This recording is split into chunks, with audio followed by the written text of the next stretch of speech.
went to a urinal. He said, Minko Gatani, and Minko Juso. That's what the station master took. Not a problem. Even if it was a bush, I would have gone to use it. But Kwame, that whole area, the market square itself, full of rubbish. In the gutter was filled with rubbish. And they sell food there. Also, there's a woman who was selling Kobe, salted fish, and tomatoes. And people will buy from there and come back to Accra and sell it to us. Sanitation fights should not only be on government. Sanitation fights should begin from all. But there's a the various localities. If we're running a decentralized system, there's funding from the district assembly's common fund, and a portion of that would go into sanitation, I believe. Sure. That's the reason we have sanitation officer at every assembly. They should all be fired. You have a sanitation officer at every assembly. It's either they are not doing their job, or they are not good enough in doing their job, so they should be fired. I agree. Anyway, we're almost running out of time with this one, but there's probably Charlie ending on a sad note. Oh, Charlie, our friend, Dr. Bampado. Yes. The Galamsey QG went to do that. He invited me to come and eat breakfast over there. He was there. He was the speaker over there. Very sad, man. I just noticed, but I probably didn't think he seemed to have lost a bit of weight. Yeah. When I saw him. But these days, everybody wants to keep fit and healthy and all of that. So it's not like in the past where when you are losing weight, today when you're losing weight, it's normal. So it never probably occurred to me that was going to be the last time I would see him. He comes in with a certain level of energy. I remember when he was called to come and speak, and he said he didn't come with any speech. And then he did a freestyle for about 2 or 3 minutes. And just the mere mention of his name alone, fans in Kwa. And then when he came, he reminded the organization, which was SNITS, of some agreement that they did. He mentioned something I can't recall, an agreement that they did, I think last year. And he comes across as the typical Ghana, the way he speaks. Yeah. Please ensure and make sure that the deal is done. And then he went to sit down, and everybody was clapping. I think the big blow to organized labor, because he's led that front for a while, yeah. And the people, I love the fact that the people have accepted his leadership. Yeah.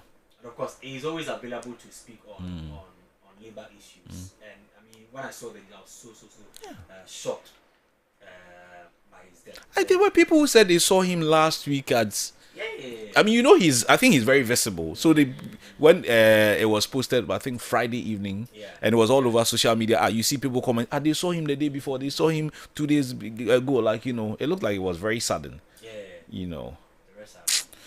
Our hearts and thoughts we are here today. Yeah, gone tomorrow. I know his extended family quite well. Oh, okay. Yeah, I know them very, very well. I know his father. His father passed years ago. I was even at their funeral because his nephew is my mate from high school, Michael Bampado. So over the years, I've known the family. There are quite a number of siblings. And they are all doing well for themselves. They are all doing well for themselves. Yeah. Do you know Ahanta Pele? Brice. Our brother Brice. Our brother Multimedia. So he's contesting. Yes. Do you want to be told all the things that you saw over the weekend? You still want to be told whether he's contesting? Kwame, 2028 is very pregnant. Why are you asking so mischievously? Why? Why? Anything that stops him from? No. I just want to be specific. Why? But that's what I'm saying. All the shenanigans. When your candidate didn't you see? Is using red, gold, green, whatever, black. Who better? Hey, people have money. People want to invest $250 million in Gomoawes. I honestly didn't know Brace was media politics people like that. I have seen the Hunter Pele, but I didn't pay attention to that. Over the weekend, he posted a video of him in a market in that area. and the Oje fans and all that. And some 18 hours ago, he was playing football with the. That's right. Yeah, that's right. With the, that's with right. The, with the boys. That's when I got to know that it was called a Hunter Pili. Yeah, a Hunter Pili. Quite brutal. Hunter I Pili. think it's a good name. Yeah. Which I'm selling. Yeah. I don't know how that I'm not familiar. I'm sure he was probably a footballer or something. Because Pele can only be a footballer. Yeah. Yeah, of course. Yeah. No, I adding a Pele to the Hunter. Where the Hunter is that's the name of the constituency, right? Yes. Who's the MP now? Who's the MP? Is a lady, this fair lady, I've forgotten her name. It's NDC now. NDC. Yeah. Oh, okay. I think the Hunter Pele is a very catchy name. Yeah. If he writes on it very well, I think he can put it surprise. Of course, once a journalist, we have Yeah. to So expect the walk as well in September. A Hunter Pili. Yeah, so Pele has to sponsor all of us so that we can. I'm telling you. Yeah. We all go and support that brother. Once a journalist, I think we need Yes. to support that. Yeah, we'll go and support that brother. Support that, 'cause sometimes I Please, there are some journalists. Don't count me in. Because you may be on the other side. No, it's So not did you about see, any other did you see side. Doc's Like- post? like No, did you Kwame see Doc's post yesterday? sorry. Brutal. Akwani Diao. No, there is, it's not that one. Oh, Which one? The color, no, the color. Which color? Color. Which? You didn't see I am. Which? I am. yeah. Go and check. Yesterday, Doc went public with his party affiliation. But Doc has never gone public with his party affiliation. But yesterday, Doc went public. He said, I am. Everybody is Not going you, public. not- So we all join. I am. Claire, I am. See, Then he put the color there. So, a D. Sometimes I get a bit worried when journalists are leaving the profession to contest. No, Why? Why? I don't know why. You have to leave for people to come, others to come. No. Go The and person go has to, ambition. What is your go problem? to Unimark with the one. Go and see the number. Yima is planning to go and contest Yes. Anya No, Anya Sotum See, I in think 2028. You think we are joking here? No. I mean, I get worried when Said he. journalists are leaving the profession. Why? Is it by force to stay there? Let me finish it. Come here, yo. Go ahead. Now, come on, though. You go See ahead. how you have done the job for years. You have to keep doing this. Wow. Nah, heading. We'll learn from you. Share. I'm gone cry. I'm gone No, cry. it's a very serious matter. I'm gone cry. Brother. Share. If you want to learn now. My brother. I'm gone cry. If you want to learn, if you are serious on learning, learn now. No. Okay. Brace has seen the light. He's going. Oh, Yes, now, yeah, hold on. He was never- Don't tell him. This he is was- 505. I tell you. He was Which is never any done baby. this. He's Don't gone. mind. He himself is on his way. He's on his way. Oh, congrats. No, Ah, I disagree. we are very serious. Oh. We are going. You and You who? see, you have to be in this chair for years. Nah, heading. Maybe, I don't know your age. But you have to do this maybe in the next 10, 15 years. Why? Add it to it. Why? Gain experience, longevity. I won't eat experience. Oh. Look, Kwame, but you are eating. Look at, Say Eating so. what? look at your time. It- Fresh. It's school Your uniform. haircut, School uniform. fantastic. School uniform. Heck, I'm sure you didn't pay because of the job. Say so. No, but the question, I'm you not see, in for Kumasi, me, oh. the big question is that, like you asked, Ahanta Pele, like, is it that there are certain things some of these journalists do by the side that we don't know? For I don't example, believe if you, Kwame, you say you are going to contest for maybe Domiko Abinya. Domiko Agyemang, Or- I will not be or surprised because Uh-huh. I know other things that you do Yeah. apart from sitting behind the console. Of course. A comment. Which of course are all streams of stuff, you know. But even with that, you find your campaign. How do you mean? The things you do, the many things you do. Because I've probably not gone public. I'm saying that Yeah. the many things you do. Will you invest this in political campaign? But that's a huge something. Because the point I'm trying to make is that political campaigns are very, very, very expensive in this country in recent he has times. sponsors. How will I know? Which one is the sponsor? I'm saying maybe he has sponsors. How will I know? Is that why some people want to invest $250 million? Hey! You want to invest and that you are invoking. Grace is tired of this is 12 live and this is 6 p.m. He's tired. The probe. Or the probe, he's tired. left the profession. I'm By not this time aware- they should leave. I'm not aware of he Hey. leaving. I'm not aware. See, because the NPP primaries, I think it's this year or next year. The Should be MP this year. primaries. It should be early next year. Yeah. Maybe. So at some point, I mean, if his organization allows him to do both, so be it. Yeah. Because now that he's gone public, I'm sure before last week, everybody would have thought, especially those on the other side of the political divide, would have thought, oh, his questions and inactions and everything was fair. But now that he's gone public, now even if he's asking questions, oh, you are asking this question because you are aligned to this party. So it's up to him and his organization. For fairness reasons, maybe he would have to. Yeah, I think that largely he would. I mean, sensibly so. Yeah. He will step down. He doesn't have to wait for his organization to ask him. No. So now that you he's see, there are some public, people. Yes. I mean, based on principles. I mean, based on principles. Yes, it will make a lot of sense. Yeah. For him to. I'm looking forward to so that more. he can concentrate on the campaign. And from what we are hearing, a lot of our media friends will join. We'll be going to see. They are tired of this 12 live. No, right? Political office. They are tired. I am happy for some of these people. I think that journalists need to. I think we need to do the job for a long time. Because of why? I'm coming. Is it unfortunate that you cry? You cry. You're on your way. So what are you saying? It's just unfortunate. Come if you go outside the country, go see outside.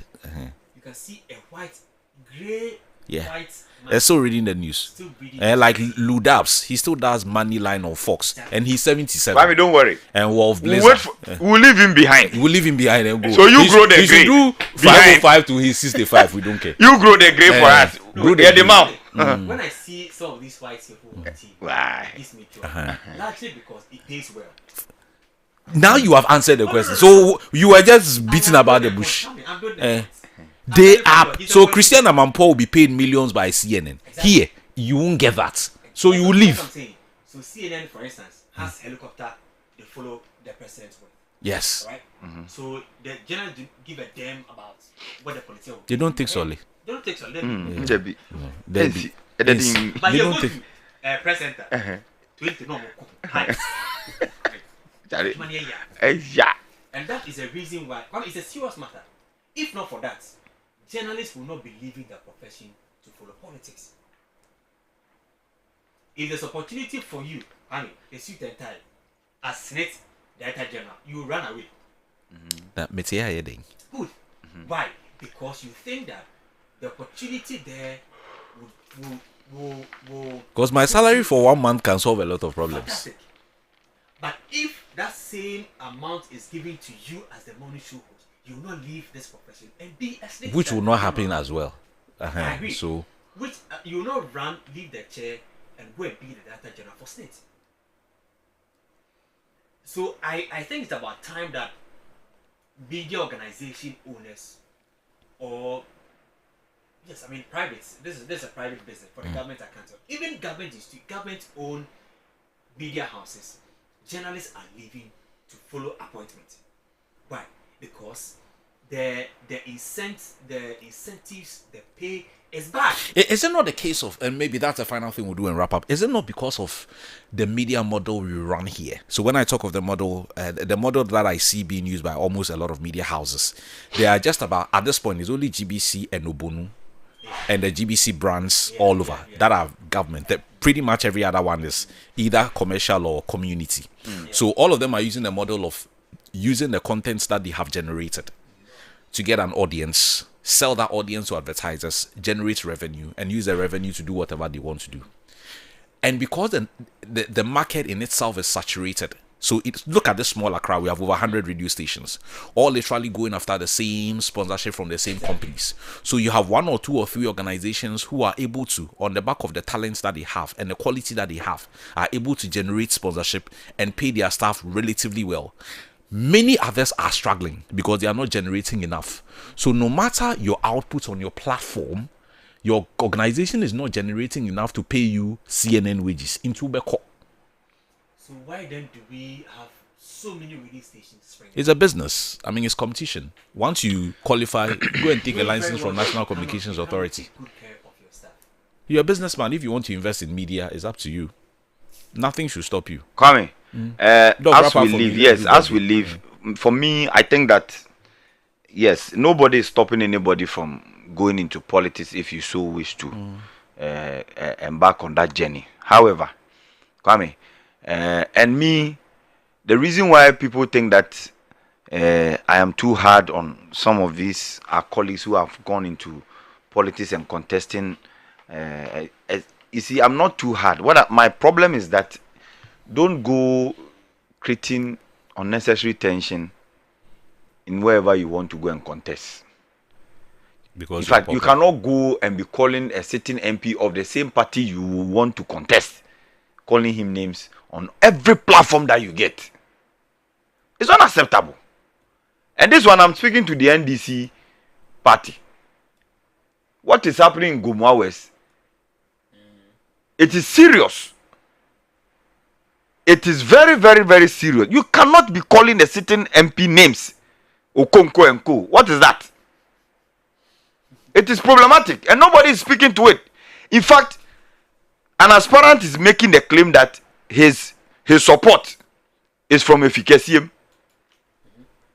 He's making that, assertion. But that one, I thought they all do it. They call themselves incoming. Yes, I'm saying that if you say that if you are calling Jubilee House, that Jubilee House is supporting you against a minister who has been appointed from the same Jubilee House. So against an appointee of Jubilee House. It's problematic. So and you it's read creating between the problems. lines. It's creating problems and it's not proper. That's my issue. It's So not proper. They should go and contest on merits. If the delegates... When the general said, in fact, the party chairman himself was asked that we hear you have ambitions to contest as flag bearer. He said, Yendru ho. We've not gotten there. In fact, our preoccupation now is for us to support President John Dramani Mahama to succeed. So I'm surprised. I am utterly shocked that the party hierarchy is not calling anybody to order. Go to Gomua West and see what is happening there, my brother. The attention may not have been drawn to it. Attention. This is all over social media. Oh. It's all over social media. And for some of us who speak the truth. Anyway. Because it's a game of numbers. This one is somebody's house matter. No, it cannot be their house matter, my brother. Who am I? It cannot be. It cannot be the house matter. They will manage it internally, I guess. Internally? Yeah. See, I like the way Doc has taken keen interest in the Gomua West. Yes, because you know the reason. Why are you laughing, my brother? Doc is the incoming. Why are you laughing, my brother? On that note, I wish you well. I can wish you well. on that note, we wish them well. You let me do. But the day is a tough one. I'm telling you. Charlie, the primaries for the two major political parties, Charlie, it will be interesting. Kwame. It will be interesting. Because I think I heard Chairman Kuka in the Ashanti region as well, calling on delegates to stop calling people incoming. Exactly. Incoming. Kwame, there's nothing wrong if you're a native or you hail from a particular community and you have decided to abandon them for so many years and now think that you can come and do development. No problem. Because you want to be an MP. No problem. But my issue really is that why do you do it clean campaign? Don't call people names, don't call them out. And this one is MPP, and this one was in MPP when he was in the university, and this one was MPP. What is that? It's all parts. Oh no, it is not. It is not proper. Okay. And the bigger picture is that if care is not taken, this will, in fact, it will spoil the chances of both candidates for their opponent to sneak through. So and they should know this. It is not me who is supposed to say these things or bring the attention to it. With the results, I'll probably have to check, but is it close? No. NDC wins by the sitting MP, the Honorable Richard Jan Mensah. He's the Deputy Minister of Energy. Yeah, Deputy Minister for Energy. He beat the candidate from okay. So then it's not a close seat. No, it's not a close seat. Okay. It's not a close seat. But when you have two people from the same party who want to, one says he's a member, when we know that other things were happening. But that is fair. Everybody wants it. Now you want to contest. My issue is that if you want to contest, do it fairly. Let's do it fairly. Don't call your sitting names. MP names. Okay, if you lose, will you be able to work with him? I do find a way. It's unfortunate. Politicians have said all kinds of same things, used very strong words against their opponents, but once the elections are over, they find a way to come together. So we wish them well. Okay, thank you guys for helping out as always.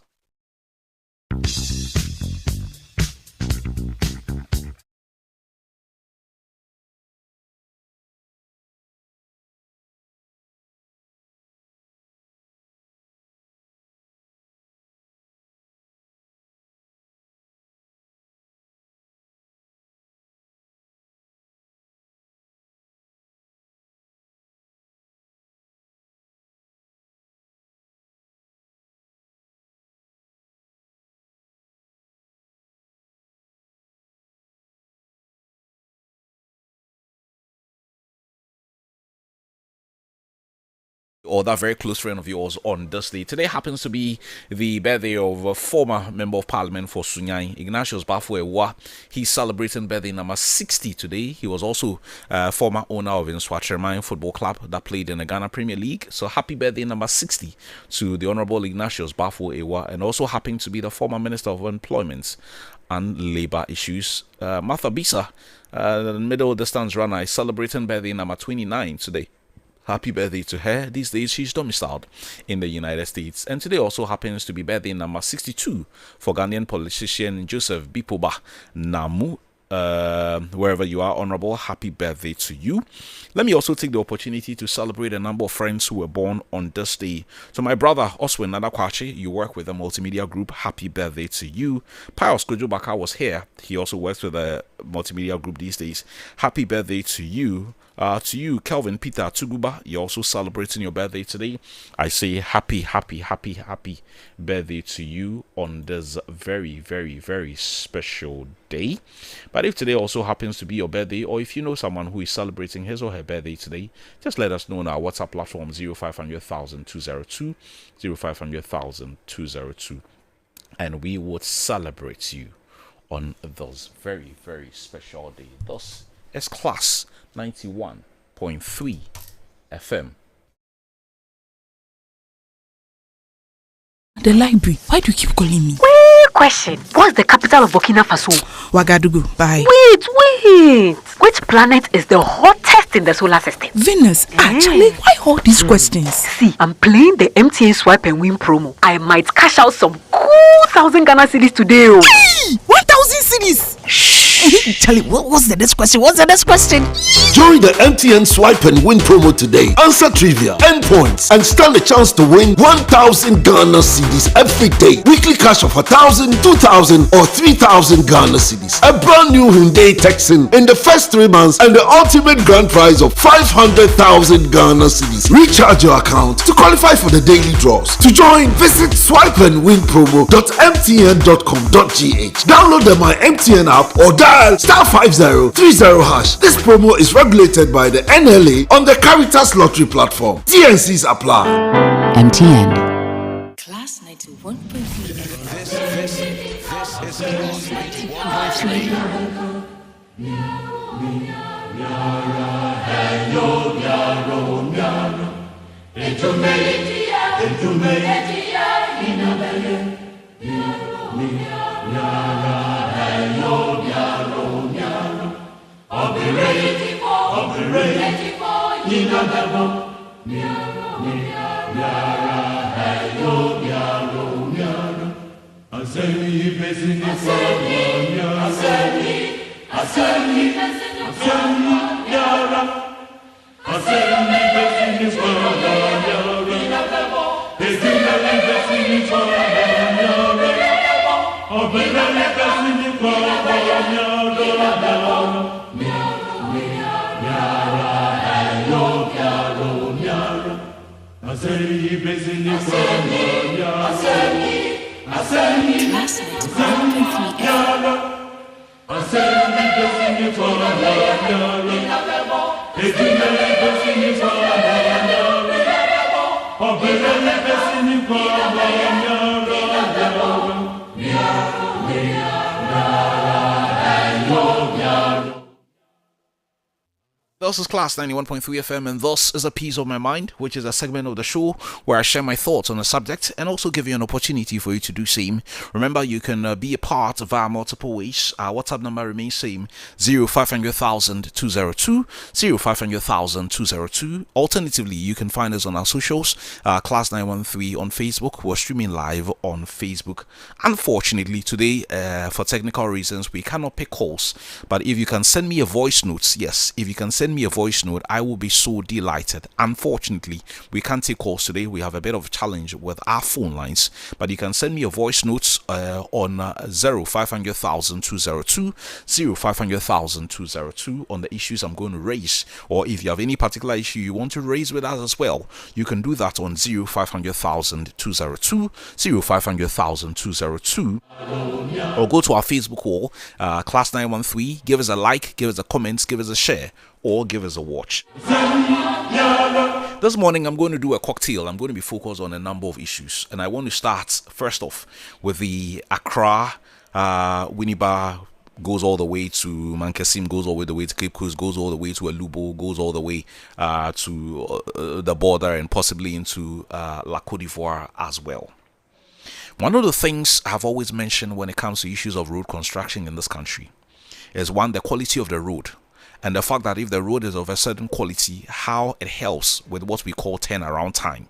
So, for example, if you are planning your day like this, it will take me 30 minutes to get to this location, 1 hour to get to this location, then it means that I can go back and forth in about 2 hours so that I can get to do A, B, or C, or D, depending on how your day is like. Over the weekend, I had the opportunity to use that road to attend to a very important program. And one of the things that I saw, I had not used that stretch in a while because of all the construction works and because of what I had been told that it was causing a lot of delays, it was causing a lot of traffic, and the fact that if you're not using a certain kind of car, then it almost made it impossible. If you're using a saloon, by the time you're back, you probably have to go to the mechanic or go to the workshop first thing for a thing or two to be done, because Charlie, it would cost you a bit. So for some reason, every time I had to use that stretch, I had to devise other means, maybe get somebody at the other end to be able to fix it for me and all of that. And in line with this, it is not every time that I will sit here and call on the authorities to get something, or it's not every time that I will sit here and criticize. I would want to commend the team that is working on that project. I understand that that project has been given in lots. So what that means is that it's not the same company that is doing everywhere from Kaswa all the way to Winneba and beyond. So there are companies that are working maybe on the Winneba stretch, maybe from Winneba to Apa, maybe from Apa to Mankasim, and it goes on and on and on. But whoever is working on the stretch between Kaswa and Winneba, I have to say, is doing a very good job. That stretch around Budumbram and the traffic that it was creating all the way to Big Apple was very, very terrible. And it was like that for many, many years. I got there and I was surprised that, a tunnel of a sort had been dug and, some diversions here and there, which made it relatively easy. But as much as I would want to commend the organization or the organizations that are directly responsible, I see that you're doing the road in patches. So maybe, let's say Accra all the way to Nsawam, and maybe Accra to Abeka is done. But between Abeka to Achimota is not done. And then Achimota to St. John's is done. But between St. John's and Barrier is not done. That kind of thing. That's what I noticed on that stretch. I don't know if that is the plan or if that is the idea, or if it's more to do with the undulating nature of the land. Because depending on the nature, I noticed that at some points there appear to be a lot of stones in the soil. I am told that one of those stretches was the area where a blast killed about 3 people somewhere last year, because they needed to break the stones to level the land before the construction could go ahead. So certain areas of that stretch is undulating, which makes it a little difficult to do straight. So you do a bit here, you do a bit here, you do a bit here. I've seen the Honorable Abuja go round and around and round, which in itself is very exciting. Most often people are given jobs and then they sit in Accra and cross their leg. I am not particularly happy with the actions of the regional directors, the constituency directors, and whoever is at the other side, because there is a regional minister for Central Region, there is a municipal director, there is somebody from the departments of roads and highways. It doesn't have to take the minister to come from Accra to oversee the construction of work that is going on not far from Accra. There are people who should directly be there and ensuring that whatever timelines have been set for the road to be constructed is done. Because when we award a contract for 2 years, we are expecting that at every point in time, that project, if funding is available, would have gotten to a certain percentage. So 25% of the work is done, 30% of the work is done, 40% of the work is done by a certain period. Then you are making progress. But if for 2 years and after about 8 months, you haven't done even 5% of the work, then we have every reason to raise concerns. So kudos to whoever is doing it. But it doesn't mean that you should be sleeping on your oars. Everybody knows that if you want to go all the way to Enchi from Accra, you are using that road. So if you are using that stretch every single day, God knows how many cars use that stretch. So if people have to spend, let's say, 2 hours to do a certain kind of journey and they end up spending 4 hours, 5 hours, 6 hours, it becomes a problem. Accra to Cape Coast, the last time I checked, was only 145 kilometers. You can do 145 kilometers in 2 hours and 30 minutes or even less. I wonder whether there is anyone in this country today who can do Accra to Cape Coast in 2.5 hours. If you are lucky, you can do maybe about 4.5 hours because of the nature of the road. Sometimes up to about 5 hours. If you are going to places like Takrady and Takwa and those places, if you have money, then you go by air to Takrady and then you continue. If you want to do by road, you can't even do a round trip. That one, forget it. It will take you forever to even get there, depending on the time of the day you are even leaving town. And we shouldn't be having these kind of conversations in 2026. Elsewhere, they plan, because all of these contribute to the growth of the economy in one way or the other. If I'm a trader and I'm going to bring goods, and instead of taking me 2-3 hours to go and do it, I'm taking 18 hours to go and do it, there are other things that it would affect as well, which is not proper. And these are things that we should be looking at. The other thing that I also want to talk about briefly is the issue to do with the sanitation call by the chief of staff. You only need to move around Accra and then you see it for yourself. Daytime, you see all of these Aboboya trucks all over this morning, afternoon, evening, night. They are on the road with us. They are in traffic with us. The worst part is that they are not even covered. You are driving by major streets. You see garbage littered just by the side and side of the streets. As for the gutters, it's another conversation altogether. And yet we sit here and we pretend as if we are doing something about it. Sadly, it does not appear to anyone that we are doing anything extraordinary about that. And I've got to be very honest about it. It does not appear to me that we are doing anything extraordinary about it. We are not. And once all we do is to sit here and speak grammar. As for the grammar, we can speak very well. But if that is all we are interested in doing, just sitting here and speaking grammar, then sadly, just like it appears that we are losing for the Galamsey fight as well, we are losing the fight against sanitation. Were we not here in this country when we're told by the leader of the previous administration, Nana Dankwa Akufo-Addo, that he wants to make Accra the cleanest city in Africa? We know what happened. I'm sure that was a good thing, and we would have applauded it. But it takes a whole gamut of things to ensure that that happens. From you and me, to the municipalities, to the districts, to the minister, every single person. It cannot be done by one person. It should be a clarion call. This thing where we do a cleaning once in a month, to be honest, in my opinion, it is a complete waste of time. If you are cleaning in 1 month and you are dirtying the environment in 30 days, if it is 31 days, and you clean 1 day, even that 1 day is not a full day, a few hours, and then the rest of the month, you are littering the whole place, what have you done? Tell me, what have you done? Look at the gutters. We clear the gutters. We collect the waste from the gutter. We leave the waste by the side of the road for 1 week. It rains and then the water collects back into the gutter. What have we done? What have we done? Like with the Galamsey fights. We are chasing people from the forest.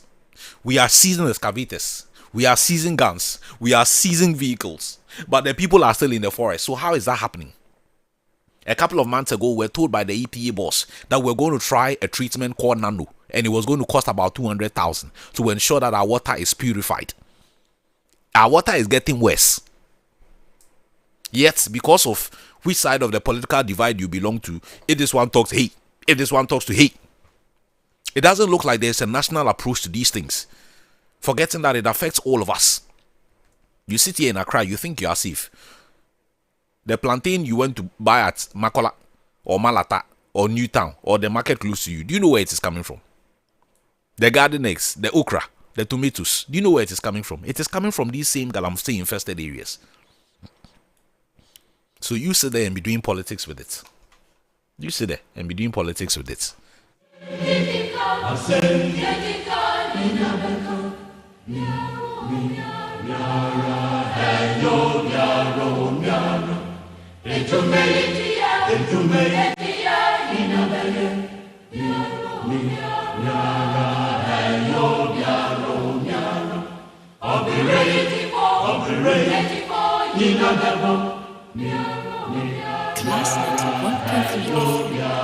This is class 91.3. Unfortunately, like I told you earlier on, I cannot take any phone calls today because my phone lines are not great. We have some technical issues today, but you can still reach us on our socials. We're streaming live on Facebook.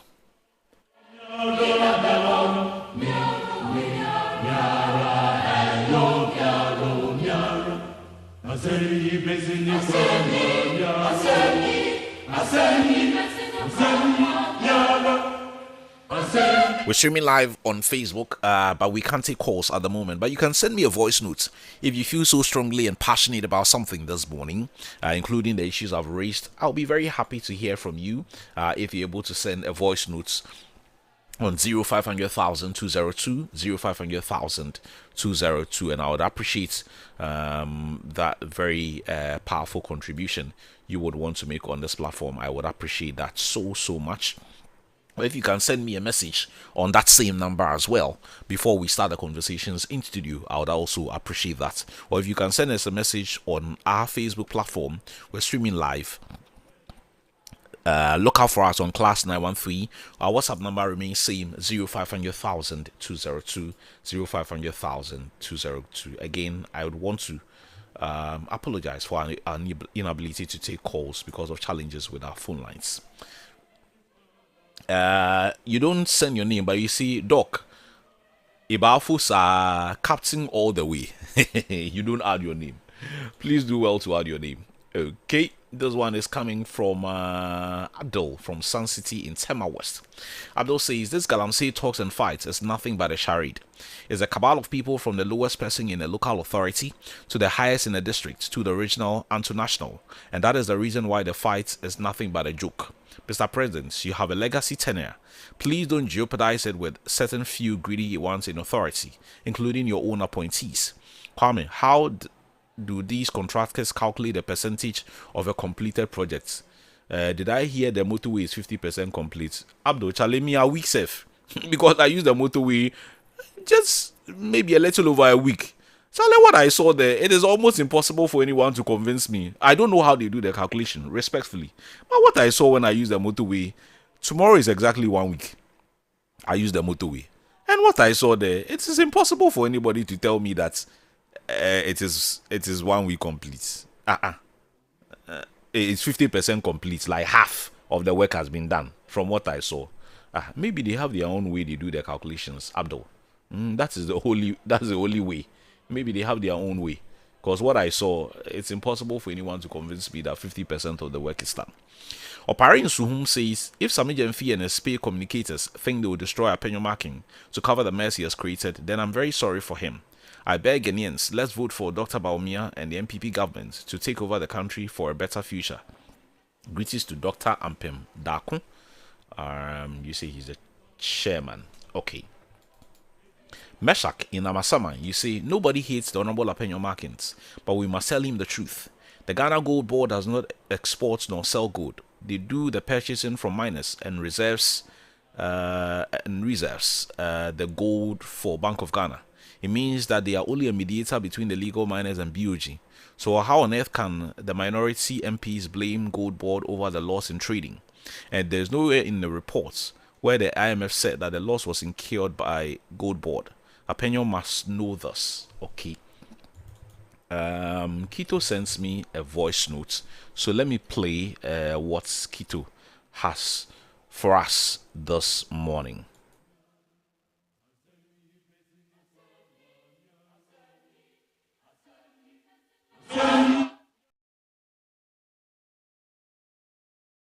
I'm playing Kito's voice note too.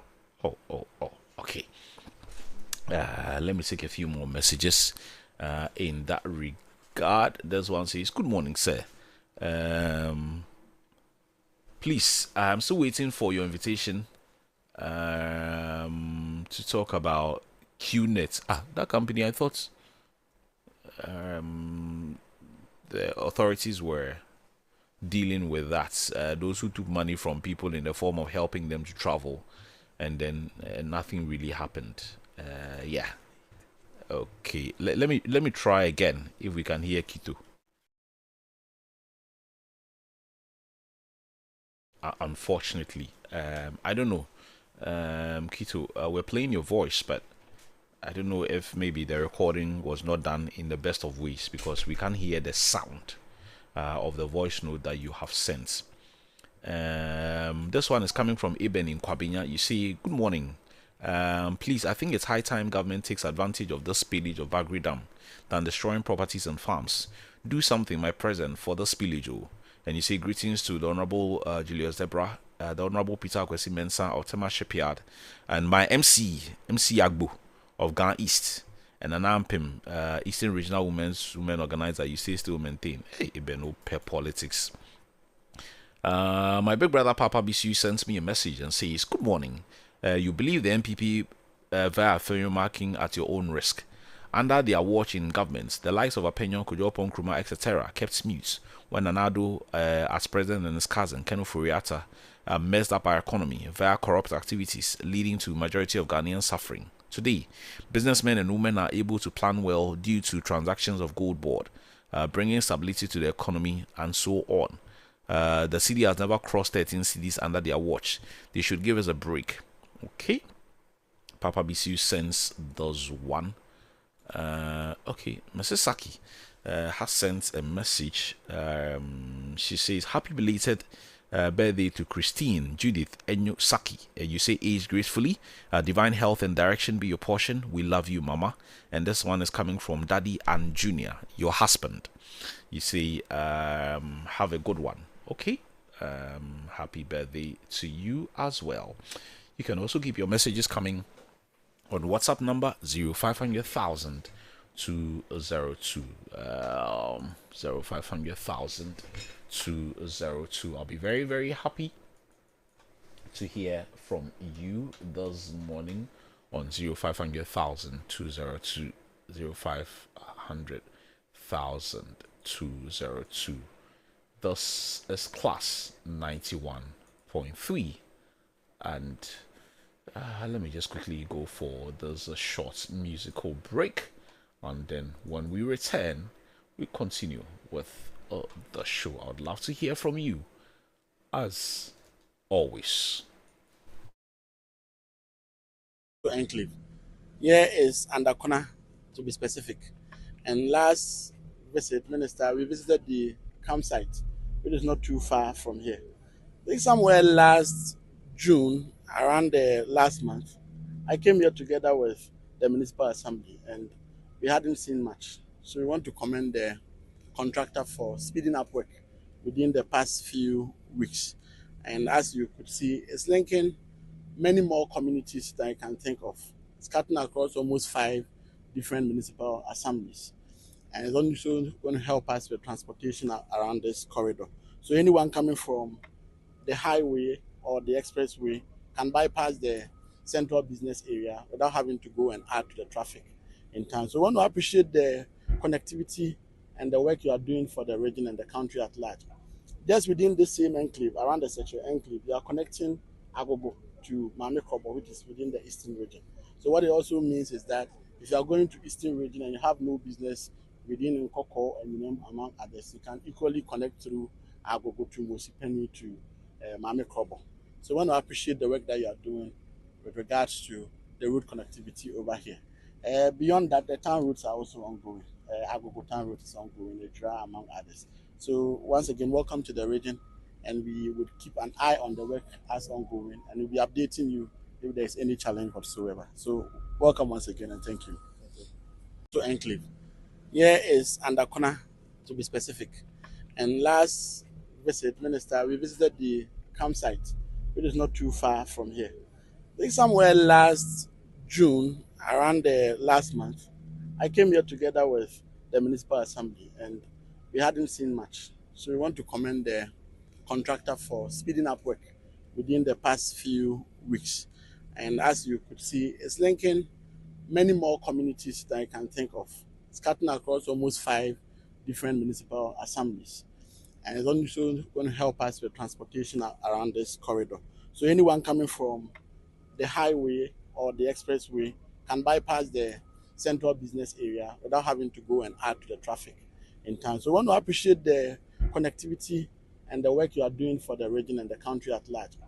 Just within the same enclave, around the Secho enclave, we are connecting Agogo to Mame Krobo, which is within the eastern region.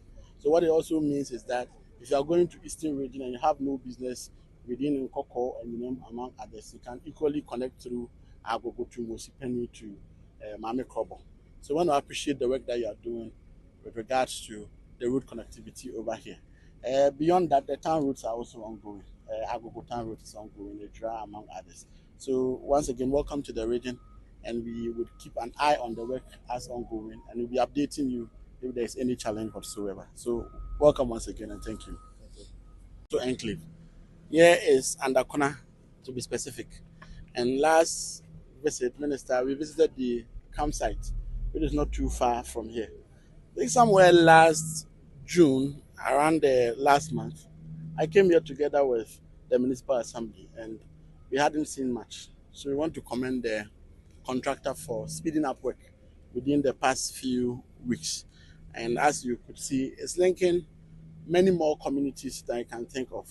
It's cutting across almost 5 different municipal assemblies.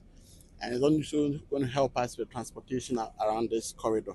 So anyone coming from the highway or the expressway can bypass the central business area without having to go and add to the traffic in town. So I want to appreciate the connectivity and the work you are doing for the region and the country at large. Just within the same enclave, around the Secho enclave, we are connecting Agogo to Mame Krobo, which is within the eastern region. So what it also means is that if you are going to eastern region and you have no business within Nkoko and among others, you can equally connect through Agogo to Mosipeni to Mame Krobo. So I want to appreciate the work that you are doing with regards to the road connectivity over here. Beyond that, the town routes are also ongoing. Agogo town route is ongoing, Edra, among others. So once again, welcome to the region, and we would keep an eye on the work as ongoing, and we'll be updating you if there is any challenge whatsoever. So welcome once again, and thank you. To Enclave. I can also assure that the President's vision for the Accra-Kumasi Expressway is not a substitute for the existing Accra-Kumasi project. Indeed, as I said earlier, one of the contractors has completed. 2 of them are one of them is actually back on site. 2 of them may be back to site before the end of the month. So the government has not abandoned the existing Accra-Kumasi bypasses. The new expressway is supposed to be an alternative route to Kumasi, not that we want to abandon that one. So I want to assure the people of the region that the bypass projects are ongoing, and God willing, we'll finish all of those within the 2027 deadline that we have for ourselves. And I want to commend those contractors who have returned to site and those who are getting ready to come back to site. I can also assure that the President's vision for the Accra-Kumasi Expressway is not a substitute for the existing Accra-Kumasi project. Indeed, as I said earlier, one of the contractors has completed. 2 of them are one of them is actually back on site. 2 of them may be back to site before the end of the month. So the government has not abandoned the existing Accra-Kumasi bypasses. The new expressway is supposed to be an alternative route to Kumasi, not that we want to abandon that one. So I want to assure the people of the region that the bypass projects are ongoing, and God willing, we'll finish all of those within the 2027 deadline that we have for ourselves. And I want to commend those contractors who have returned to site and those who are getting ready to come back to site.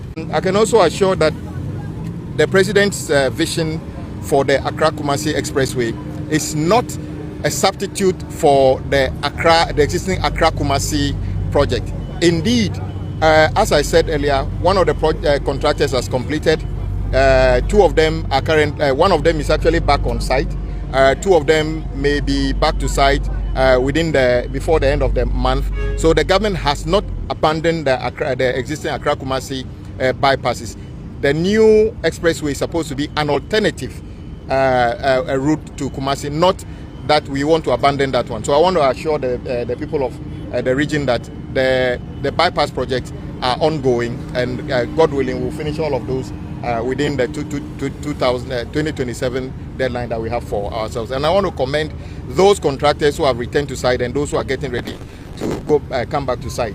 I can also assure that the President's vision for the Accra-Kumasi Expressway is not a substitute for the existing Accra-Kumasi project. Indeed, As I said earlier, one of the contractors has completed. Two of them are current. One of them is actually back on site. Two of them may be back to site before the end of the month. So the government has not abandoned the existing Kwame, please. I think the government should set a time for the Abubuya guys with their rubbish on the road. At least by 8 a.m. in the morning, they should have closed, because right now there are plenty of people involved in that business. Okay, Rich Kito, you sent this one from Achimota. They are everywhere. I mean, 24/7 they are on the roads. I mean, carrying tons of rubbish. For whatever reason, it seems to have been legalized. So I don't know what can be done to prevent that. Well, my friends are going to be joining me in the studio as we get into the conversations. My brother Mwadan is representing the NDC in the studio this morning. My brother Faisal Banjili would also be joining us in the studio representing the NPP. This morning we're going to be looking at a number of issues. We'll probably wrap up with the gold board stories, new anglings coming in every day. We'll also do a bit on the power outages as well. We'll tie that in with a bit of sanitation and galamsey here and there. And I would love to get your thoughts on these issues as well. The WhatsApp number remains same, 0500,000 202 0500,000 202. Madan, good morning. Yeah, good morning. I hope all is well. By His grace, I'm doing so well. What about you? We're managing. Okay, so let me start a conversation with you this morning. As we try to navigate our way past this gold board conversations, because it doesn't look like it's ending very soon. I've seen a statement coming in from the Honorable Apenyo Marking on the back of comments that have been made by some newspapers this morning that the MPP are summoning him to respond to some things that have been said about he being an extortionist by some agent fee. But he says it's just normal service. He's only meeting his team just like they normally do. So it is he inviting this caucus and not what is being put out there. At what point do we lay those good body issues to rest? Thank I'm you. getting tired. Yeah, thank you very much. I would like to use this opportunity to say a very good morning to your very self and your cherished listeners this morning. And it's very important when such conversations pops up in the national discourse, we tackle them with all honesty and all sincerity.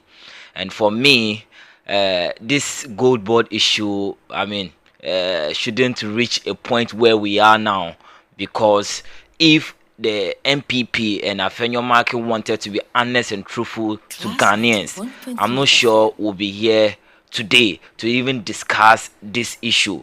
Because clearly, what is there, or what did they seek to do, or what did they seek to get at the end of the day?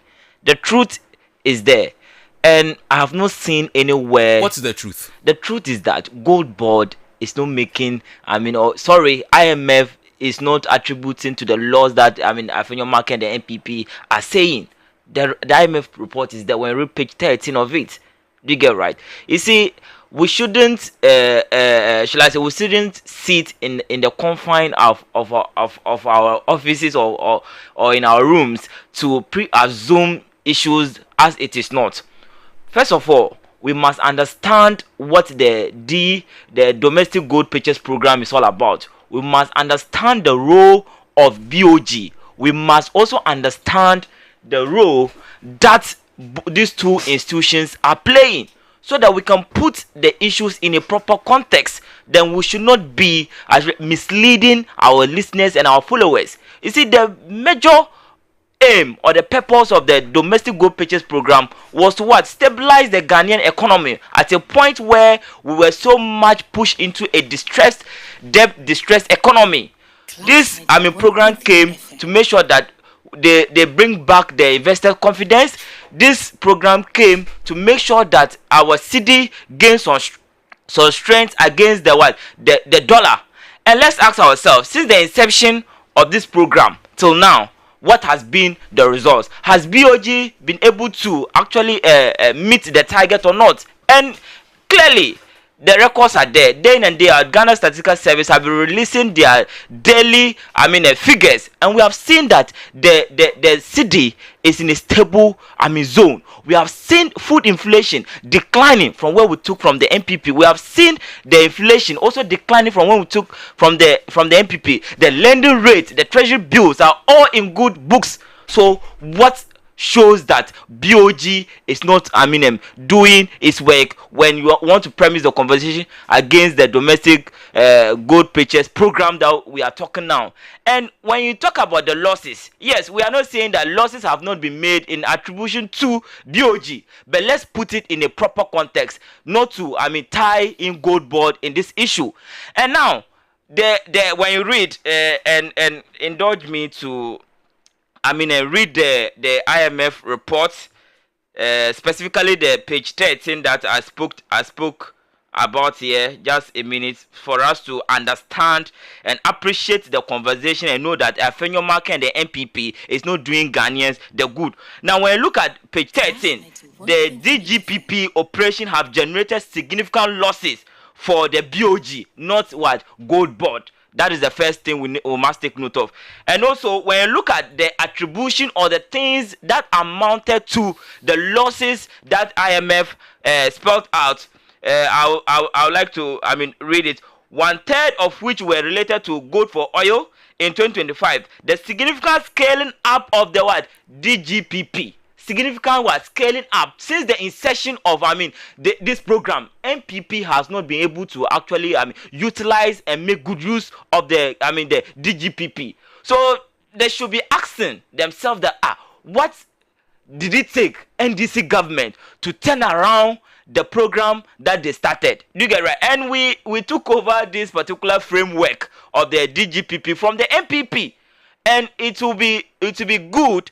And we will do Ghanaians the good when we are able to, start the conversation from 2021 June, where this program started from. Then we will know the losses and how the BOG then covered up the losses the PMMC was also accruing. So I think it's important that we place this conversation in its proper context and let Ghanaians understand the nitty-gritties and understand the issues at hand. Now, the IMF report again states that losses accrued on gold trades are a combination of services and assay fees paid to gold board. Now, we all know that when you buy a gold, you have to do assaying. You have to, do some testing to ascertain whether the golds are pure or not. And we all know the fees or the charges involved. You will not tell me that you will do assaying with that, any cost. So gold board, so IMF is attributing some of the loss to assaying. Do you get right? We have logistics. You can't tell me that people will go to the bushes to bring gold without incurring logistic costs, with the incurring security costs. So all these things is amounting to the losses that IMF has spelled out or pointed out in the report they released. And one important thing has to do with the differences in the Forex Bureau. Now, one thing we must understand is that, look, during MPP's time, there was high rate of smuggling of gold. As far as our mining sector was concerned, we lost a lot of gold through gold smuggling under the MPP. Now, one thing we must appreciate is the establishment of gold board that came to formalize our small scale mining sector, where we are able to retain more gold. Do you get right? So now you realize that you realize that the number of tons of gold that gold board is able to sell out at ways on even exceeds the target that the domestic gold purchase program was set up to achieve. 10 times the food. Gold board is able to sell about 110 tons of gold, whilst MPP, their PMMC, was able to sell 15 of it. So when you look at these two institutions, you realize that gold board is a blessing and it's an angel to Ghana's economic stability. Okay, so please learn for me. Yeah, so as I said, we must appreciate the issues as it is. we must able to identify the major aim or the purpose why the domestic gold purchase program was brought into being. We must also appreciate the functions of gold board in this particular discussion, and we must also appreciate BOG as far as this conversation is concerned. And now let's place the losses where it's supposed to be. And if we are saying that BOG is making this loss, the loss that they are making, is it reflecting on the Ghanaian economy? And you, my brother from the MPP, will also accept to the fact that the losses that BOG had made has reflected and translated into the lives of the Ghanaian economy, and everybody is seeing the true results of it.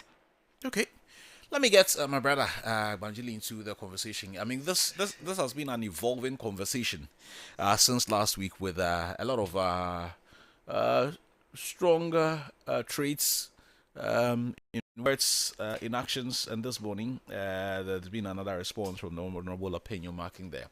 I see the minority appears to be insisting that there's still a loss there, and that Mr. Gyamfi should pretty much focus on responding to the queries or the issues that have been raised, rather than going personal, because after all, he's not managing a private entity. He's managing a government organization. So yours is to respond to any queries that are made, just like any other person will raise queries with an organization. Yours is to respond. If you are running your private business, you probably do not care. You can ignore even comments that are coming in your direction. But once it's in my name and it's in every other person's name as Ghana, the fact that you have an opportunity to run it now doesn't mean that it is your bona fide, pretty much. And that's where I see people from your side of the political divide also focusing. When I listen to the NDC, on the other hand, they do the maths and they do it very well. Okay, so agreed that 1.7 billion has gone waste. What about the returns? That's how they're arguing, and I'm sure you've seen that as well. What about the returns that have emanated from the transactions of this organization that metamorphosed from PMMC to Gold Board? Somewhere in excess of about $10 billion. Yeah. So even if 1.7 billion has gone down the drain, why do you not appear to be focusing on the 10 billion and its profits to the economy of the Republic of Ghana? Alaji. Yeah. Kwame, good morning. And, good morning to my friend on the other side. Kwame, before I get to that, we are... Alaji, you have to speak up a bit for me. We are in a state of mourning in the Tolong traditional area. Oh, okay. We lost our paramount chief yesterday.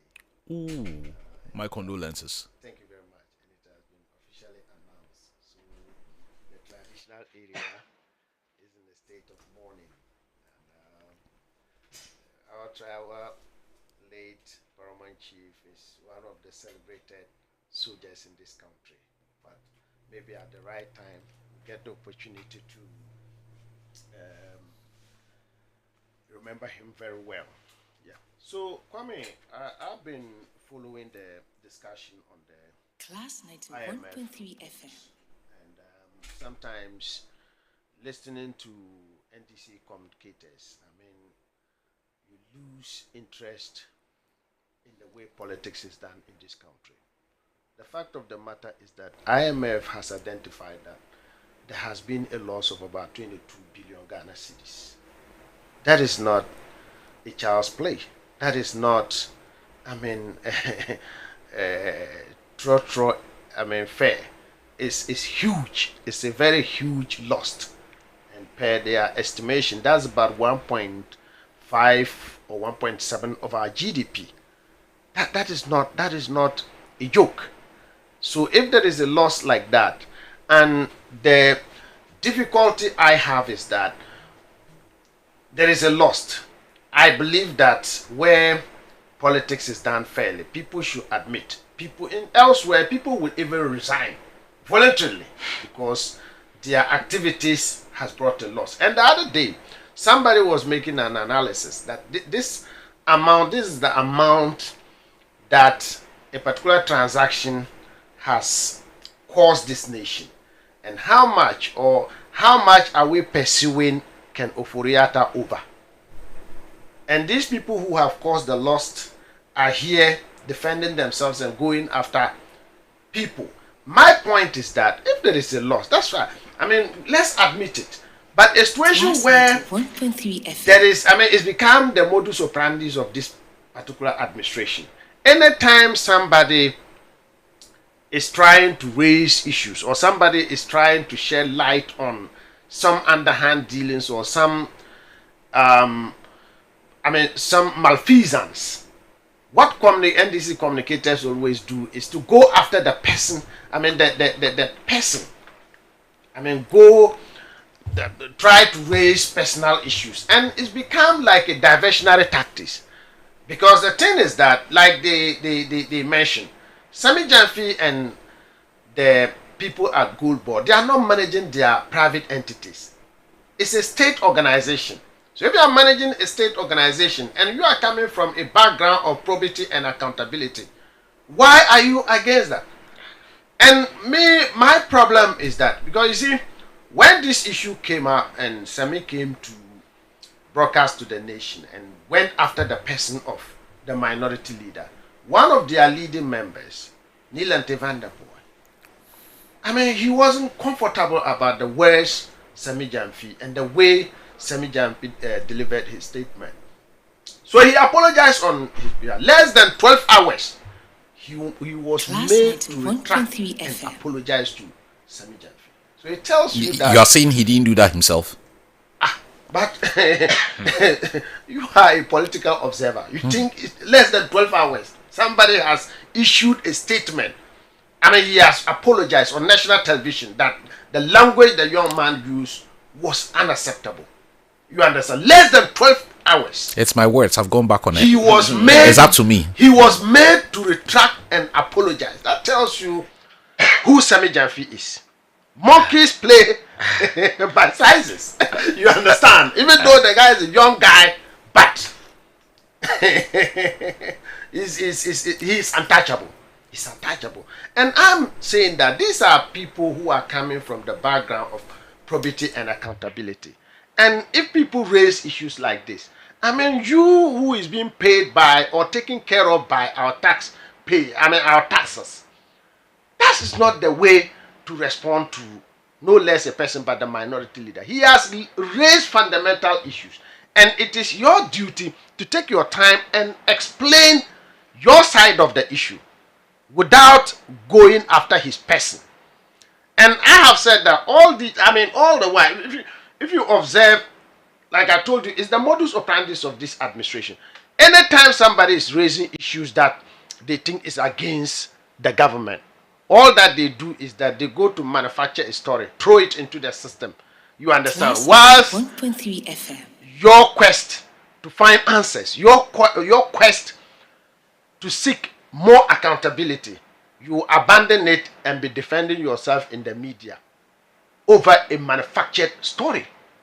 Because if you are saying that the guy is what and that he has done this is an extortionist and all that, you are in government.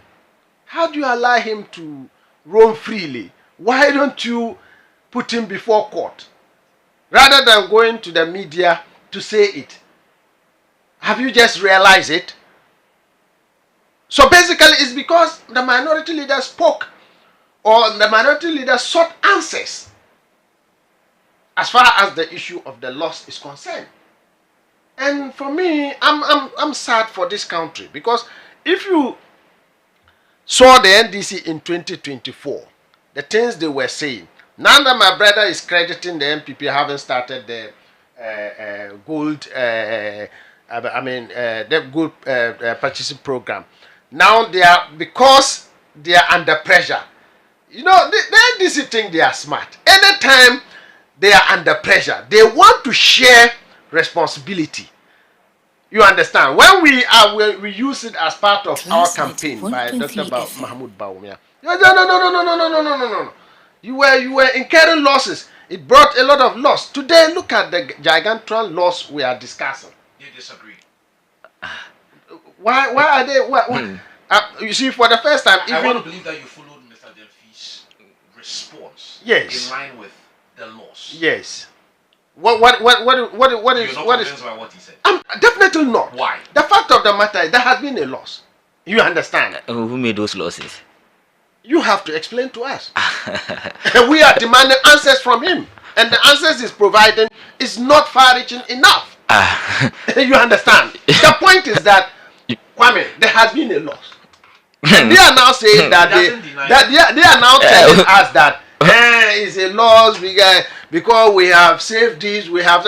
The point is that, are you saying that we couldn't have done that without a loss? We couldn't have done that without a loss. Hey, I'm surprised you're saying this. I'm asking you. I'm surprised you're saying we this. Couldn't have done that without a loss. And are you sure that the loss is inevitable? Like looking at gold trading.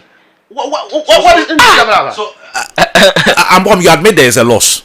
Is that what you're suggesting? I'm saying that even in reference to the IMF report, there is a loss that is attributed to BOG, right? Not Gold Board. No, that is. I want us look. Do you understand? Do you understand the rules? Do you understand the rules of the two organizations in respect to the item gold? Who does what? So that at what point do you say I am absorbing myself, or at what point do you say my organization is directly responsible for the loss? We Gold Board in the first place is not pulling away. You're only just coming in, but he will continue. Yes. It's not pulling away from the conversation. I'm saying that MPP, look, if you have listened to their commentaries and if you have followed Honorable Afenyomarkin very well, you realize that he is not even seeking for answers. So he's under. I mean, after the personality you can go to that tangent. Yes, but it still doesn't take away the fact that he is calling for. He may have said other things. You leave the politicians to play around it, but he's asking for, and he said that not once, not twice, not 3 times. Yes, he's asking for details.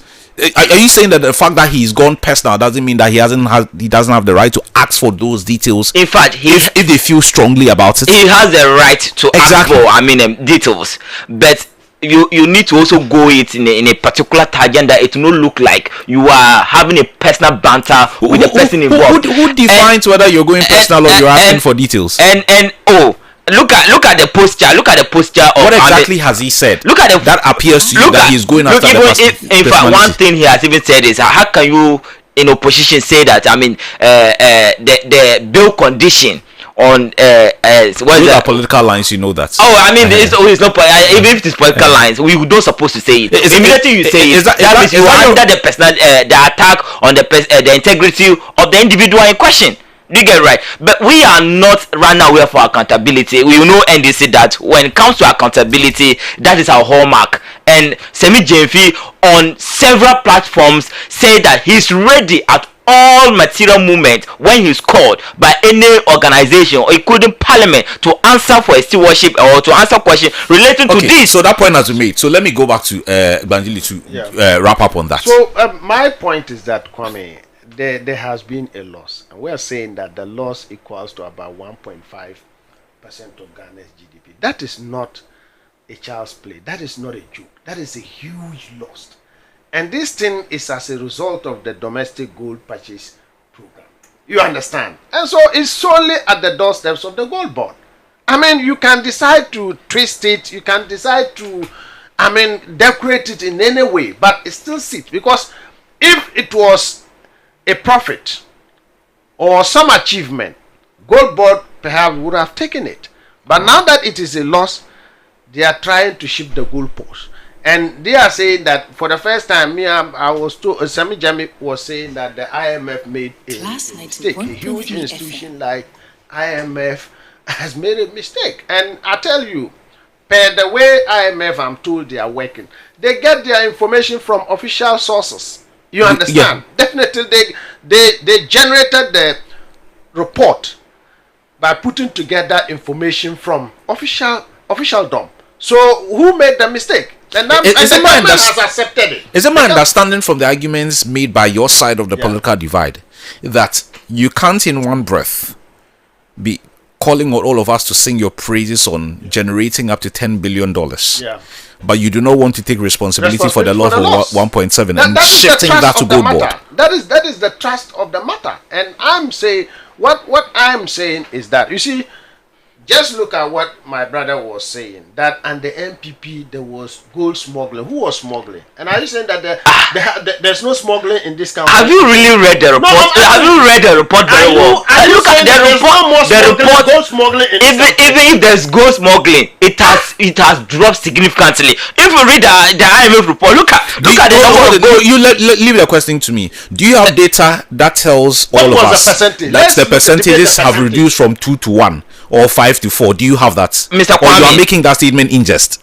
Yes, I'm just making it. Based on the inferences. Yes. So that would not be a fair comment to make. It will be a fair argument. Because look, if you read, let me have one at a time. So you see, and sometimes I guess for the listener, sometimes that's where the conversation becomes a bit overboard for those of us who do not belong to the umbrella or the elephant. When you say, "Oh, it was like this under your watch. It was like that under your watch. Oh, it was like this. It was like this." Biggest problem. And then when we say provide us data, then it becomes a challenge for all of us. I mean, my challenge because is that, it will be very. We heard of all of that. A lot of smugglers. In fact, there was a documentary on Al Jazeera. I saw that. That there were a lot of struggles. Look, but we cannot run away. We cannot say that it's okay today. Look, it's better today. It's better today. That's why I say take your time and read the report very well. When he finds that figure, he will tell us. And read very well. There's no figure. Who said there's no figure? Just look for it. Look for it and share with us. Thank you. Yes, I'm doing that. Just look for it. We'll wait for you. Elijah, go ahead. So what I'm saying is that, you see, that is the behavior of our friends on the other side. Anytime issues like this about accountability, issues of corruption, issues of financial malfeasance are raised, all that they do is that they go after the person, or they go to say that, oh, but and the MPP it was worse, and the MPP it was worse. I thought you were certain to provide us better Ghana. So why are you using? And we are doing that. Why are you using the MPP exactly that you claim failed as a yardstick to tell us that you are doing even better? I mean, that is completely unacceptable, and I think that they have to improve on their game. I mean, if there are issues like this raised, it's a loss to this country. It's not a loss to somebody's personal company. You understand? So people must sit up and speak to the issues rather than going after the persons of individuals who are raising these issues or referring us to the past. Because my brother is still struggling to find where in the report where they are saying I found it here. I found the data. Can you share the data? Let's give us the figures. In fact, this I want my good brother to. Okay, can I see? At least I'm the arbiter. Yes. Read about the smuggling of gold. Is it that we have seen? I mean, the page 5 and 6. When you read it, 5 and 6. Okay. You understand respectfully, if I can respectfully. I'm interested in smuggling of ASGM production has been a critical problem in Ghana. The smuggling of gold outside of Ghana is estimated at 229 tons of gold worth 11.4 billion, which are missing from official trade data between 2019 and 2024. In 2023, the discrepancy between exports reported by Ghana and imports reported by the United Arab Emirates was more than $4 billion. To combat smuggling and facilitate BOG's gold purchases program, the government opted to remove all taxation, and it goes on and on and on. Yes, and on. That we agree. That in the previous administration, or in the years of the previous administration, there were losses. I just said that we even saw a documentary on Al Jazeera to that effect. Yes, 2024 is 2 years ago. What is the situation now? It is not here.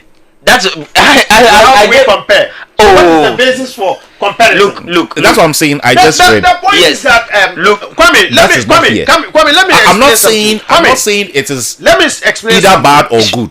But you see, when you make that analogy, then it's only fair to say, okay, we have stemmed the tide from 2 to 1, 5 to 4, 3 to 0, so that it doesn't come across as, oh, we have, but maybe the evidence on the. It's just like someone meeting me today and telling me that we are winning the fight against Galamsey. I'll just laugh at the person because when I go out, I don't see that. Oh, really? Personally, yes. Really? Yes. In fact, how do you tell me? So let me give you. We will get there, but let me. Yes, that's what I say. You say we'll that's get why I there. said just one example. How do you tell me that you reclaimed the forest and you are still arresting people in that forest? I said one, and I could give you more. I said, well, we'll get so there. When somebody tells me that we are winning this is me personally. I just laugh at the person. I don't even respond. But at least we have. It's one thing when I'm not saying you are not fighting it. But don't tell me you are winning. At least we have shown serious commitment in the fight against Galamsey. What is the commitment? We have shown serious commitment what is from that commitment? Where we took over from the MPP. Namsi, what is that commitment? The commitment we are seeing. Look, the commitment we have seen now is the rate at which should I say the tracking of excavators is one of the commitments. Yes, the tracking of excavators. We are reclaiming forest reserves. We'll get there. That's fine. How do you tell me that you are tracking, and every now and then a machine that can be tracked is still a Galamsey site? How did they get there?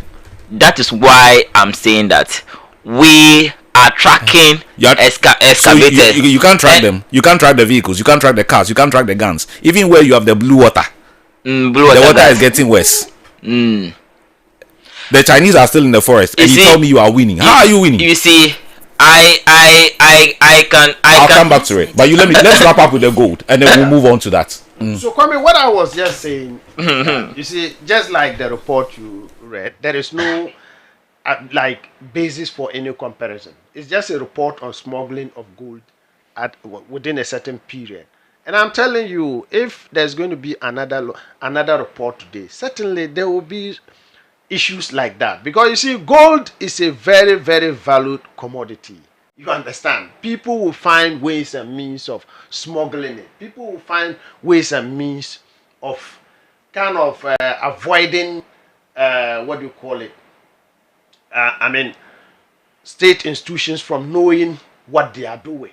They kind of smuggle it outside to make their own profit. People will continue to do that. It's just like maybe the fight against the use of drugs. You understand? The fact that it is not in the news does not mean that people are not into it. People are into it. You understand? So this business of always trying to say that and the MPP, it used to be like this, and today it's like this, so we should thank God. Is that why you call for research? Is that the research you promised Ghanaians? No, hell no. I want us to look at this conversation because both of you brought up this Galamsey issue in line with that. Again, Elijah, I'll start this one with you. I have heard a number of your party communicators speak and virtually tying the successes or whatever we're enjoying from the activities of Gold Board to the fact that Galamsey activities also appears to be very much on the high. Yeah. And we are getting a lot of gold from these Galamseyers anyway. That is why we do not even appear to be putting in that much effort to fight that. And that is why we are generating a lot of money from that space. Yeah. Is that a fair comment? Well, I think it is fair because that is the belief of many Ghanaians. The belief is that this restructured gold board is getting a lot of gold from some of these Galamseyers, and because of that, you see, they are making a lot of money out of that. And the fact that they are making a lot of money out of that, many people think that they are looking the other way while the Galamsey activities is on the increase. And I think this is quite unacceptable. The best approach is to fight Galamsey, because the thing is that you may be making a lot of money and think that is enough, but the environment day in and day out is being destroyed. The poor people or the underprivileged people in those communities are they are finding it very difficult to survive because their water bodies are being polluted. I mean, these Galamseyers are using very dangerous chemicals. It is affecting their agricultural products. And I don't think this thing is healthy for us. On my way here, I heard you discussing these issues about the food we get from these communities. I mean, those of us who are based in Accra and other cities, because Accra, there isn't much agriculture activities here. So all that we get is from the hinterland. And these agricultural produce are produced in a very dangerous condition, because the produce are exposed to very harmful chemicals. And you may be sitting in Accra thinking that, oh, I'm in Accra, Galamsey is about 500 or 200 kilometers away from me. I'm not affected. Whilst in reality, every time you serve dinner or breakfast or lunch, Galamsey is right there, because the effects of Galamsey is right there. And I think that government should kind of stop these activities, this kind of behavior of rather buying it from these alliances miners, and then differentiate between. So you are just buying gold. You don't care where it comes from. I'm asking you. I'm just asking you a question that he hasn't said to. I'm just asking you something. He hasn't said so. Allow you to be fair. He didn't say that. He is saying that. Now, how can you tell this gold is from licensed miners or is from licensed miners? So that it tells you that they are just buying from. To be fair, the last time we engaged the team from Gold Board, there are standardized tests where even if you are buying the gold from, let's say, my brother who is not, who does not operate legally in the space, it will be flagged. As to whether that is a reality, may be another conversation. So some people think that that is not done, and they're just buying, just like he himself was saying. They cannot distinguish whether it's coming from licenses. I said, can you? I didn't say he was asking you. He didn't say so. It's a rhetorical question. You understand? It's a rhetorical question. You are not seeking for answers from me. You are just trying to let me understand that when people come bring the gold, you are unable to tell exactly where it is coming from. And I'm saying that let's not focus on so much money whilst the average Ghanaian living in those communities are suffering.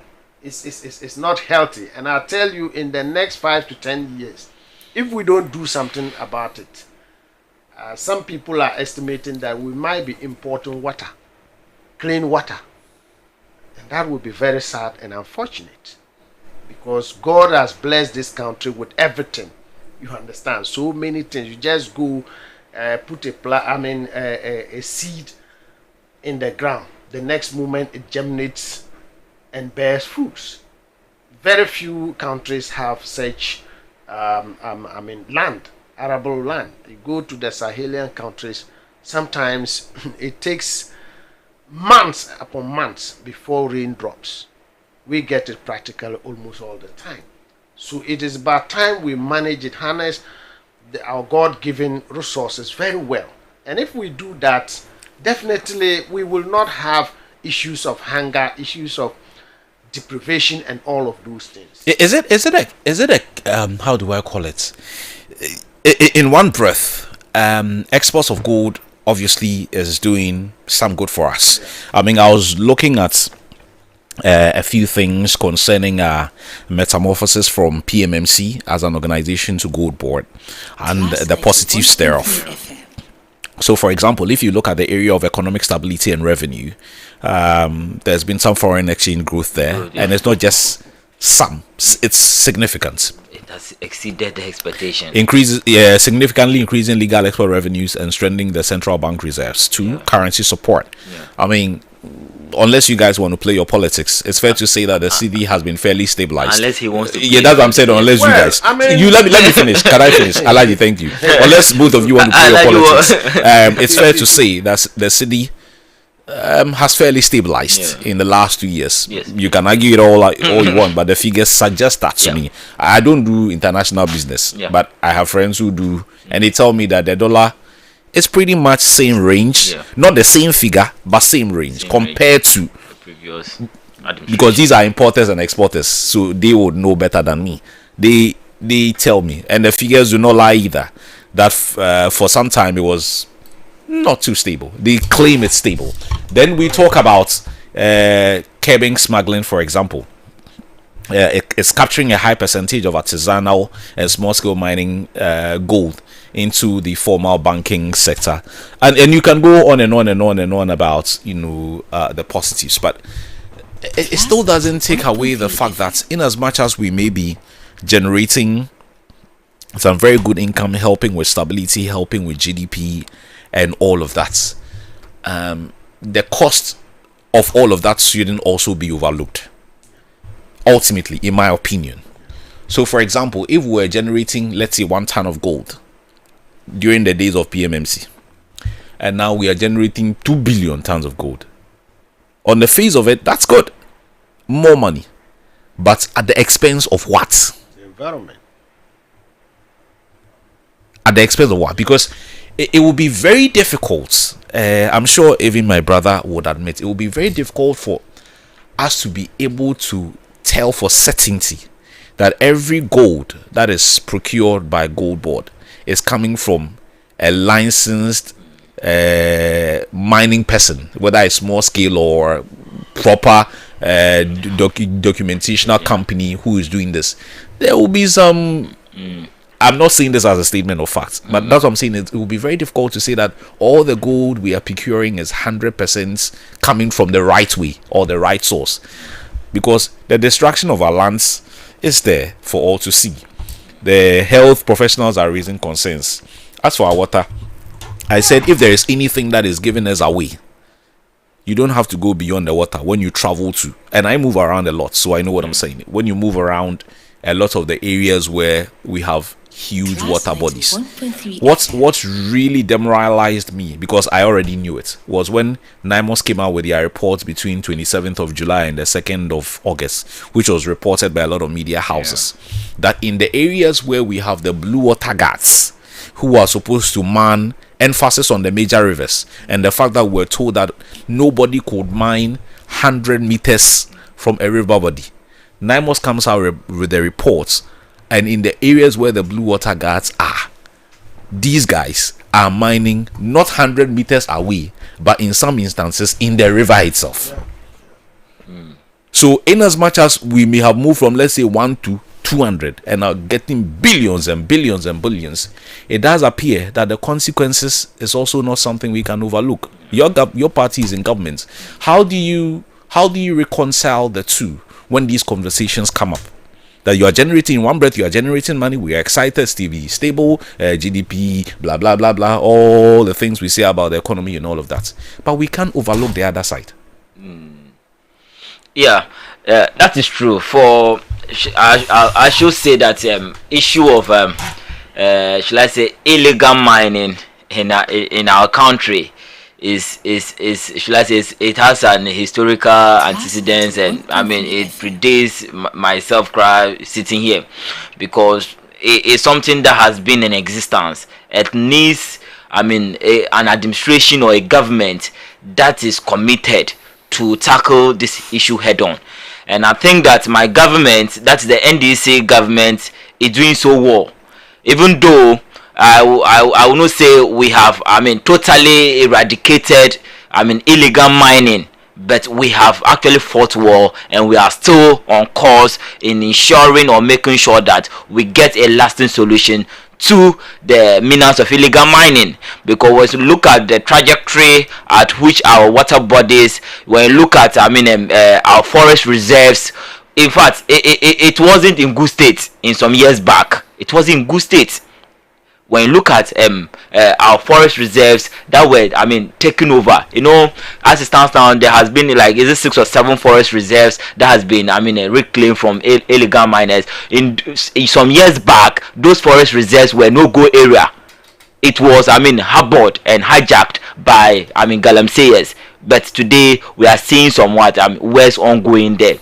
And when you come to, I mean, issue of tightening or that is establishment of NIMOS. You and I can attest on daily basis the work that NIMOS is doing, apprehending illegal miners, and trying to crack down their hideouts and everything. It's a commendable act that we must commend the government and commend NIMOS and encourage them that yes, you are doing well, but there's more to do. We shouldn't be a government where we will pay deaf ears when things are not going well, because I don't want to shift our mind back to what we saw in the past years, where party faithfuls of the MPP were accused of mining, were accused of illegal mining, where they are even the former land and natural resources minister point there, like the Kunta mining of illegal mining. But Akufo-Addo went on, should I say, national platform and discarded that. But Bob, granted that is true, and we're here. We criticize the NPP administration a lot, including myself. Yes. For happenings under the administration. Now you are in charge. Yes. Who is doing the galamsey, if I may ask? That is why when it was under their watch, you blame them. So who is doing the galamsey now? As I said, who is doing galamsey now? People are doing galamsey now. And who? I cannot sit here to tell them, Mr. Kwame, I'm doing galamsey, or be fair on their party, or Mr. Ahmed is doing galamsey. Did you get right? Would it be fair if their party people accuse you of the elements within your party doing galamsey? If they have evidence to back that, yes, Rahman is doing illegal mining, and they have evidence to back it. Why not? Because NDC government, we are not a government that shows our own. No. You remember the issue of Abanga and the issue of Yamin, that they have been referred to Yoko for proper investigation, that we are hoping that anytime soon the report that's why I say we are hoping that anytime soon the report will be made public for people to actually know the reality and the truth behind it, which we all know that they are not involved in illegal mining. So I don't know. The report is not ready. That is, yes. But you have drawn conclusions already. Because we know them. They get right. So we will not at any point trivialize the issues of illegal, because it has a lot of consequences. Look at the number of water station that is shutting down. Do you get it? And you can't tell me that because NDC came into power just 1 year, 7 months, that we have seen the turbidity level of water increase. You can't tell me that, right? It has been accumulation of issues, accumulation of the activities that has compiled to issues that we are seeing today. Elements within your party told us in opposition that you can stop this in 2 weeks or in 2 weeks. Well, I'm not privy to that.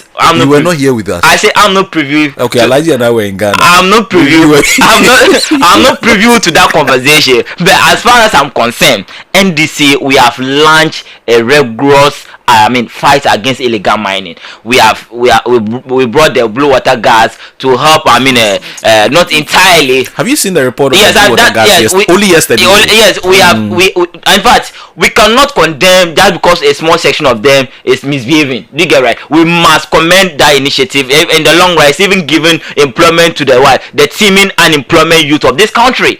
And we have in one way revoked the LI that MPP promulgated and passed into law to give their party members the opportunity to go into our forest reserves and our water bodies to mine and destroy. The NDC government came to revoke the LI, and it must be commended, and it shows the commitment of this government. We have also launched initiative to should I say, to bring other occupation in mining areas, so that we can take their mentality or their, should I say, perception solely that is illegal, or galamsey or mining. You're talking about our concept? Yes, please. That's what I'm talking about. To shift that particular attention to that area, and it's something that we must commend. And when it's fully implemented and rolled out, we are very so much certain that we are going to see a tremendous changes as far as our environment and our landscape is concerned. Respectfully, I'll come back to you, but I just want to read something and then you continue. Your party has been in office since 7 January last year. Yeah. Today is the 24th of August, so we are doing give or take 1 year, 7 months and a few weeks. Okay, 1 year and a few weeks of government anywhere, it's a very long time. Yeah. It's not a short time. Okay, so I'm just reading, and again, this is from NIMOS, not we putting this together. This was 2 weeks ago. As for the water guards who were arrested, it was only yesterday that it was published. So I'm sure we are all aware. But only 2 weeks ago, NIMOS again published this. And this is from them, so I'll just read word for word. The National Anti-Illegal Mining Operations Secretariat has arrested 40 people and seized several items used for illegal mining during operations across 6 mining endemic regions. Again, these are their words. The operations were conducted from July 27 to Sunday, August 2nd, 2026, and they mentioned the regions involved: Westing North, Ashanti, Ahafo, and Eastern region. The intelligence-led operations targeted illegal mining activities along major rivers, forest reserves, reclaimed mining sites, and other areas identified as a hotspot. Now let's stay here, because your party is in power. We'll discuss this. Illegal mining activities along major rivers. At the major rivers, we're told that the Blue Water Guards were going to be there, together with support from whoever. Is it to suggest that either the numbers there are not enough, or now that we know on the back of what happened yesterday that some have been compromised? That is, I mean, in my earlier submission, I made it clear that yes, we might have some true ones, should I say, some of them are misbehaving at the backdrop of the fact that they were sent there to protect our rivers, but some of them in the long run is being compromised. And I'll use this opportunity to call on NIMOS and to call on the Ministry of Lands and Natural Resources to, as a matter of fact, should start proper investigation onto the water blue gas that is deployed to man our water bodies, because in fact their mandate is to make sure that they reduce incidences of illegal mining as far as our water bodies are concerned. And look, as I said, issue of illegal mining is a serious one, because today everybody, when we don't have clean water, it affects everybody, and we all feel the impact of it. So whatever it will take for all meaning Ghanaians to voice out, we have to do it. And we were in this country where people organized the demonstration against illegal mining in this country. We were in this country where a leading party member of the NPP, Professor Frimpong, brought up a report about illegal mining. But you are in charge now, so let's focus on you being in charge. So look at the second one that they raised.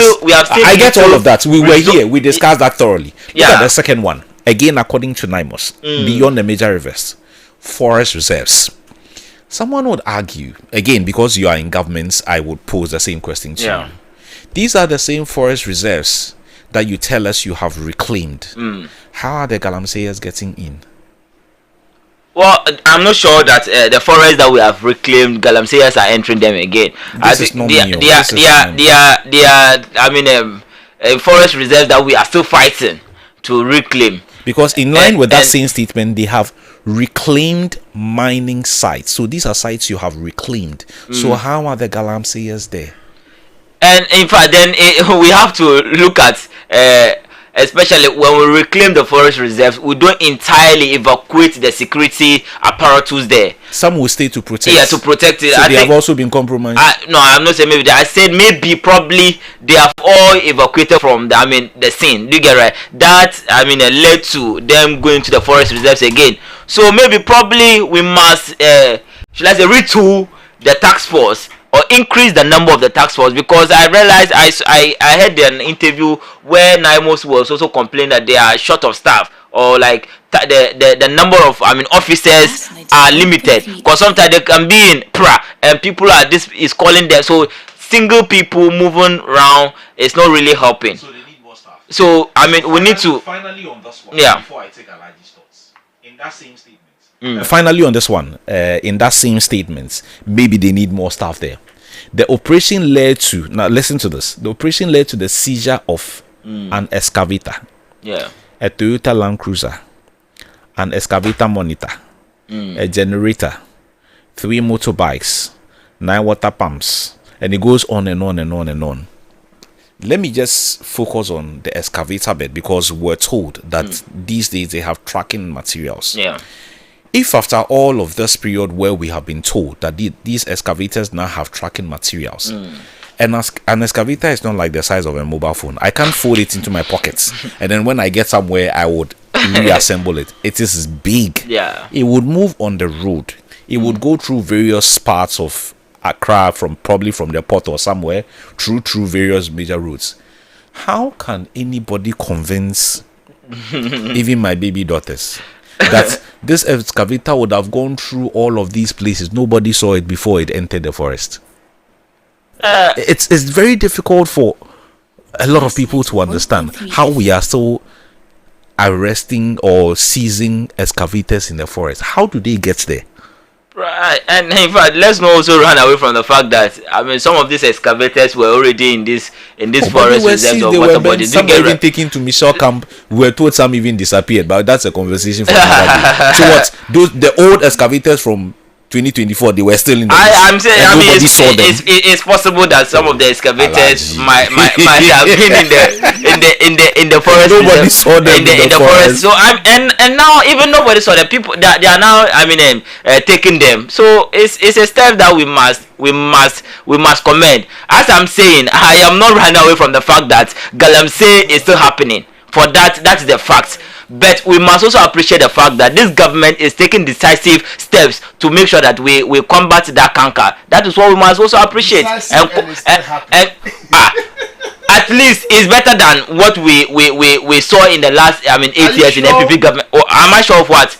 Is it the rate at which our water bodies were polluting, the rate at which forest reserves?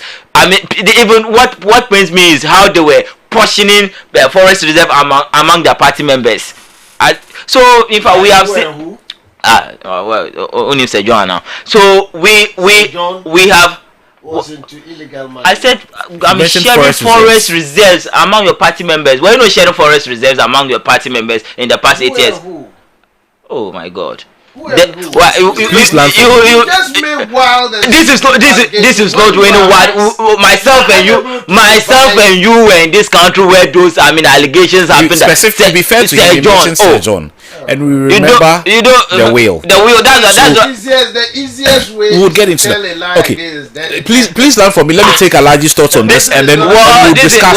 The listeners know that this is not lies. So as I'm saying, in fact, we must commend this government for taking bold steps to fight illegal mining, steps that the MPP government couldn't do in the past 8 years. We have revoked the LI that MPP promulgated to give their party members direct access to water bodies and forest reserve to mine. We came to revoke it. Aside that, we brought traceability of excavators to fight and mitigate illegal mining in this country. We came and we are bringing activities to be able to shift the people's mindset to professional activities or formal activities as far as mining areas are concerned.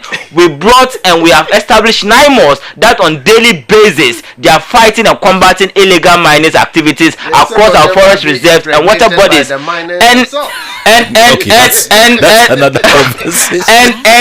in fact, this government has launched another attack on kingpins as far as high profile people are concerned in illegal mining. And we have seen that the courts of this land and the High Court of this land has sanctioned and imprisoned the Ashanti Regional Minister of the NPP as far as if you bring what you mean to the conversation. Yes. Are you? And he wasn't in prison over illegal. Oh my God! But we know the reasons. Let's not go into it. Are we saying that? It has an association with illegal. Yeah, it has an association with mining. Let me just ask you: Is he the only kingpin in Ghana?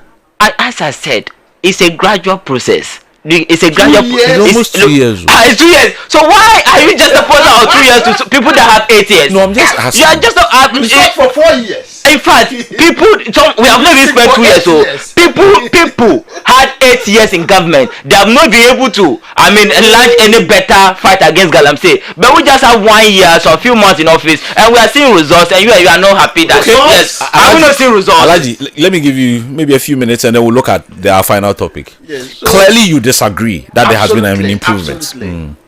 So because you see, Kwame, it's a difficult time to be a communicator for the government. I can see my brother is having they have a told you hard that. time trying to kind of enumerate what they have done. You can do so much, but we want results. And if you watch within what the watchdogs and other coalitions are talking about, is actually on the increase. Galamsey is actually on the increase. The NIMOs that you are just touting about, these same watchdogs and coalitions have also indicated that they have slow response to issues. Sometimes when they are given actionable intelligence, they are very slow or they don't even respond. You understand? So for me, if an organization is behaving this way and you are here touting it as having achieved what? The fact of the matter is that Galamsey, now they are mining in forest reserves, in water bodies that we thought were restricted. You understand? That's the report people are giving to us. And you are saying that NIMOS is doing what government has revoked what Yamin and Co. When did that one start? What stage is it? You are still talking about report. The investigation is still ongoing. It's ongoing, so for how long? I'm not. Judicial issues. People from the other side of the which other side? They are fast tracked. Which other side? Hanan and Co has been in court. Has anybody fast tracked anything? Hanan too is Galamsey. Oh no, I'm just referring. Say if it is issue. It's a difficult time. It's not a difficult time. You said no. You said no. Okay. No. You refer to. He's referring to buffer stock. No. Don't misplace my conversation. Look, he wants to misplace my conversation. I guess because cases are fast tracked. And I'm trying to tell you that. Look, we're talking about Galamsey. Yes, you understand. Madam, you let me. Yes, I'll manage him. I'll manage him. Don't worry. Get him some chill water. Oh, I don't need any chill water. Look, the facts are sacred. For the NDC, because you see, Galamsey is worsening. That everybody, I've heard a lot of independent groups saying that things are worsening, and now you are saying that you are doing this, you have revoked this LI, you have done, but that is not what we are looking for. We are looking for results. We want to wake up in a day where significantly Galamsey will be reduced. You understand? That's all what we are looking for. But if you are saying that you have done this touting laws and policies and whatever, the end results is what we are looking for. And it doesn't appear nothing much is being done as far as the fight against Galamsey is concerned. So you better come back on some other issue. But things are worsening day by day. That is the fact. And that is what people are talking about. And then when we are talking about the fact that opponents, because I have heard other people say that in some communities, when these operations are done and equipments are seized, local local politicians associated with the ruling party, they go to set the equipment free.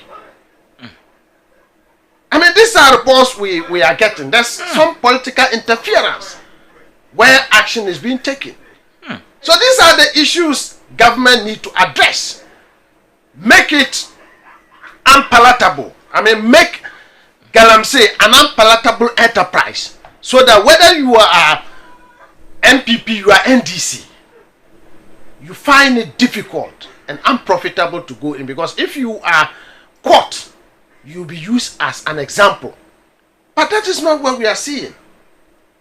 I was just asking about Yamin's and Co's case, and my brother and your good self, you are saying that they are still working on the report. For how long? For how long? So people, independent observers, can logically conclude that because the wheels of justice grinds slowly. The case is not in court. You understand? Yamin is not in court. They are being investigated. Doing investigation.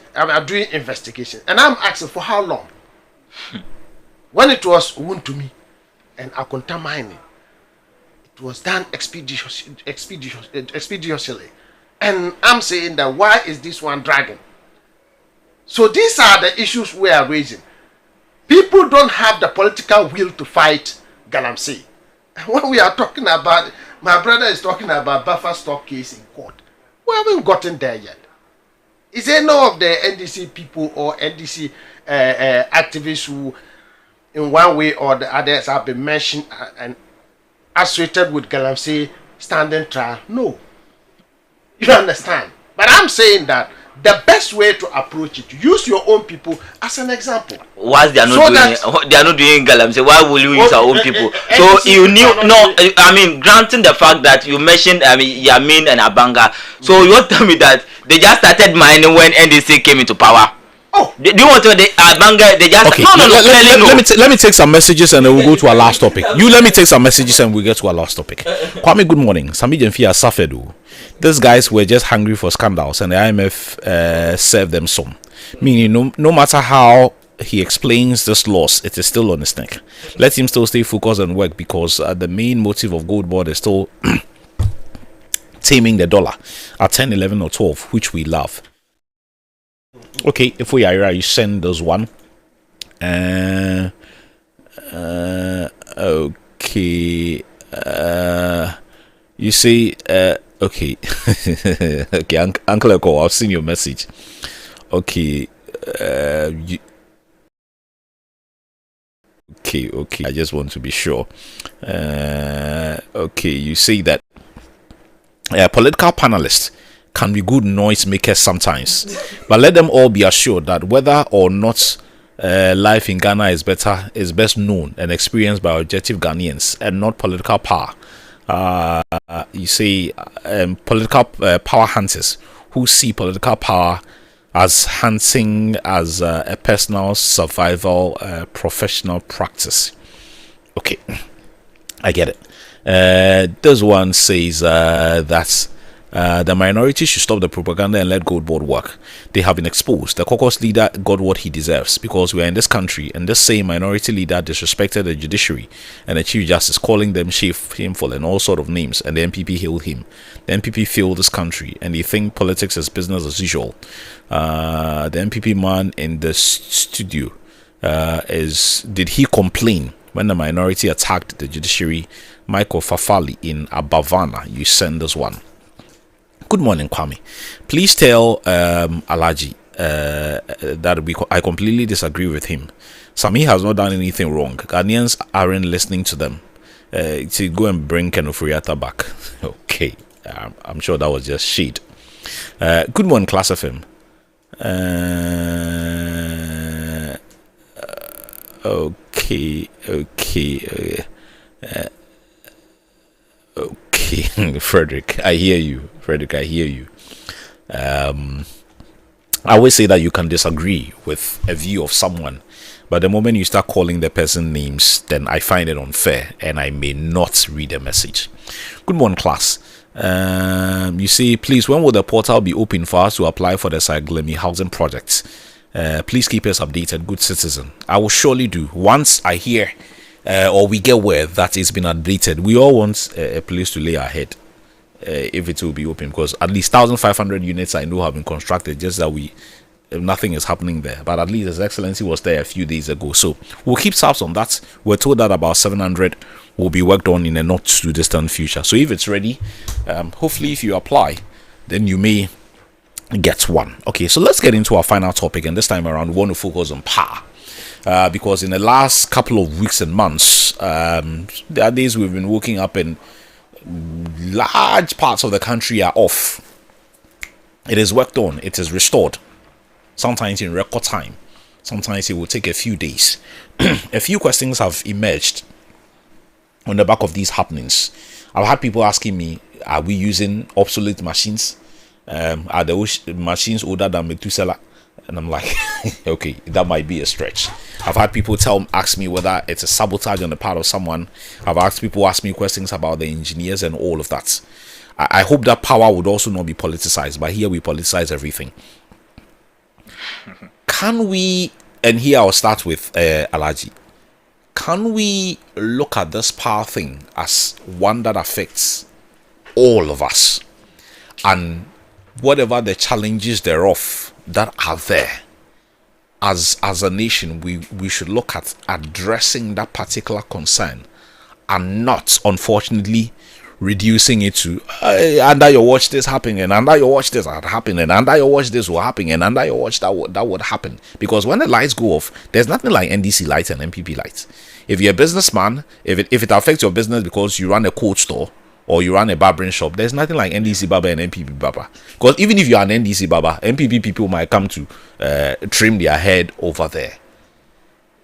We see that when these things have happened, at least in the last give or take 3 or 4 months, this is like the third time, including the one last week. This is like the third time where large swaths of the country went off and were told by Gridco and the authorities that be of what led to that.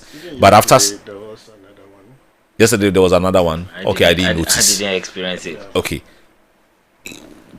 At what point do we start looking at some of these things purely in the direction of a national challenge that has to be dealt with, and not sadly this happened under your watch and this happened under your watch?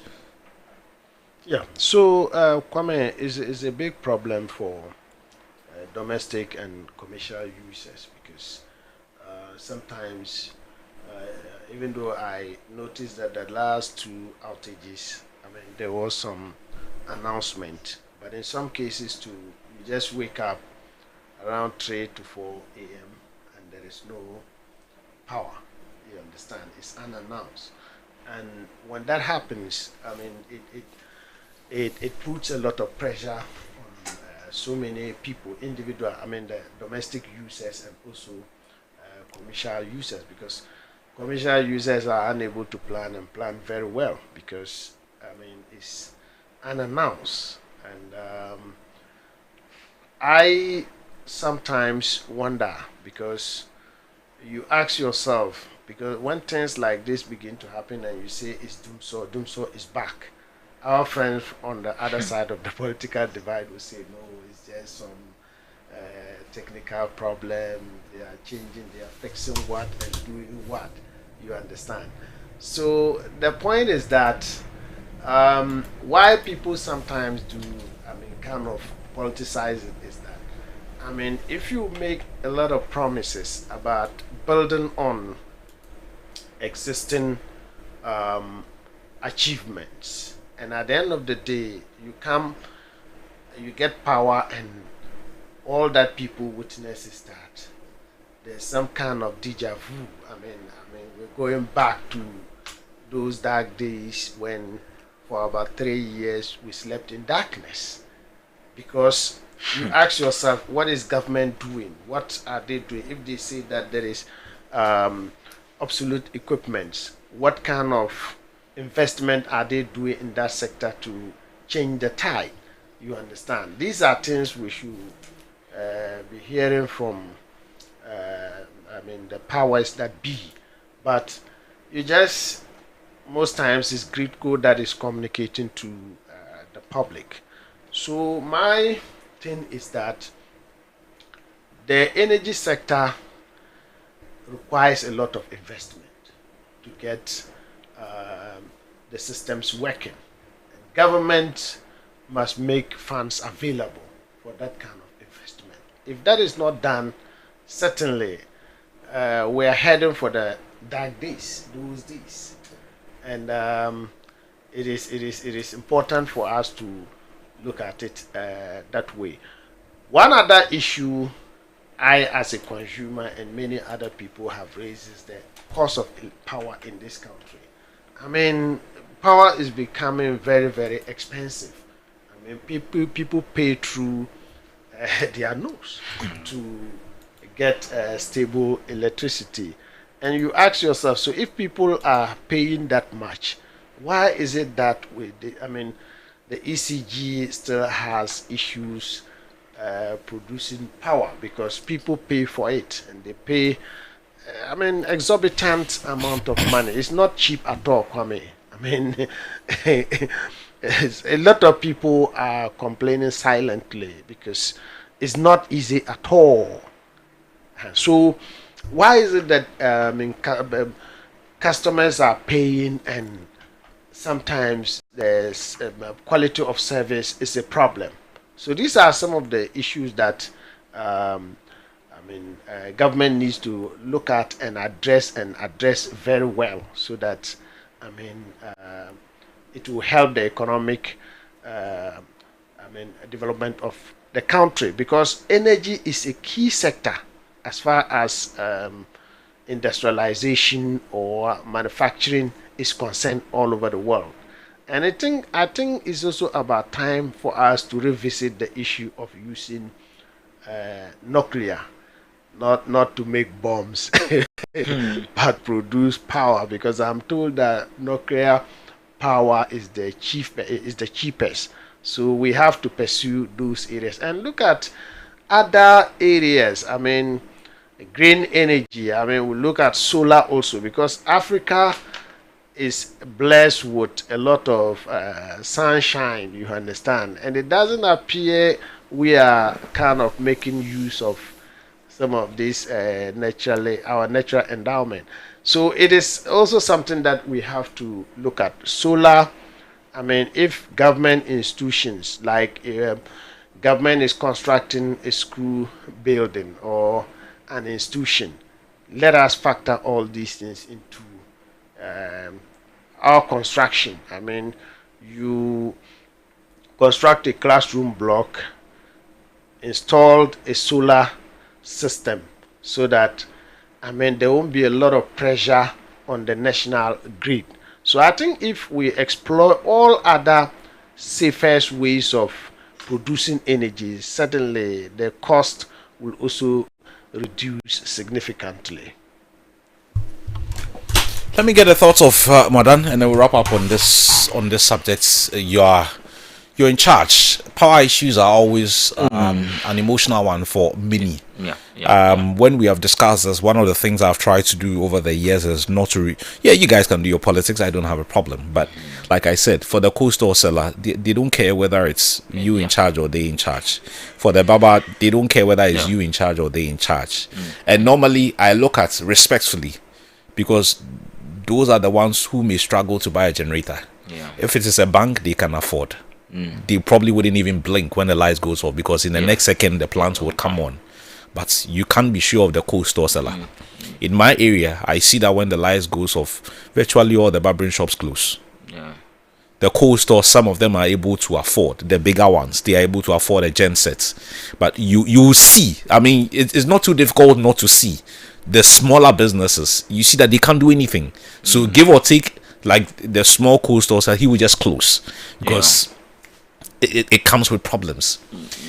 Some way, somehow, can we do more to improve the situation?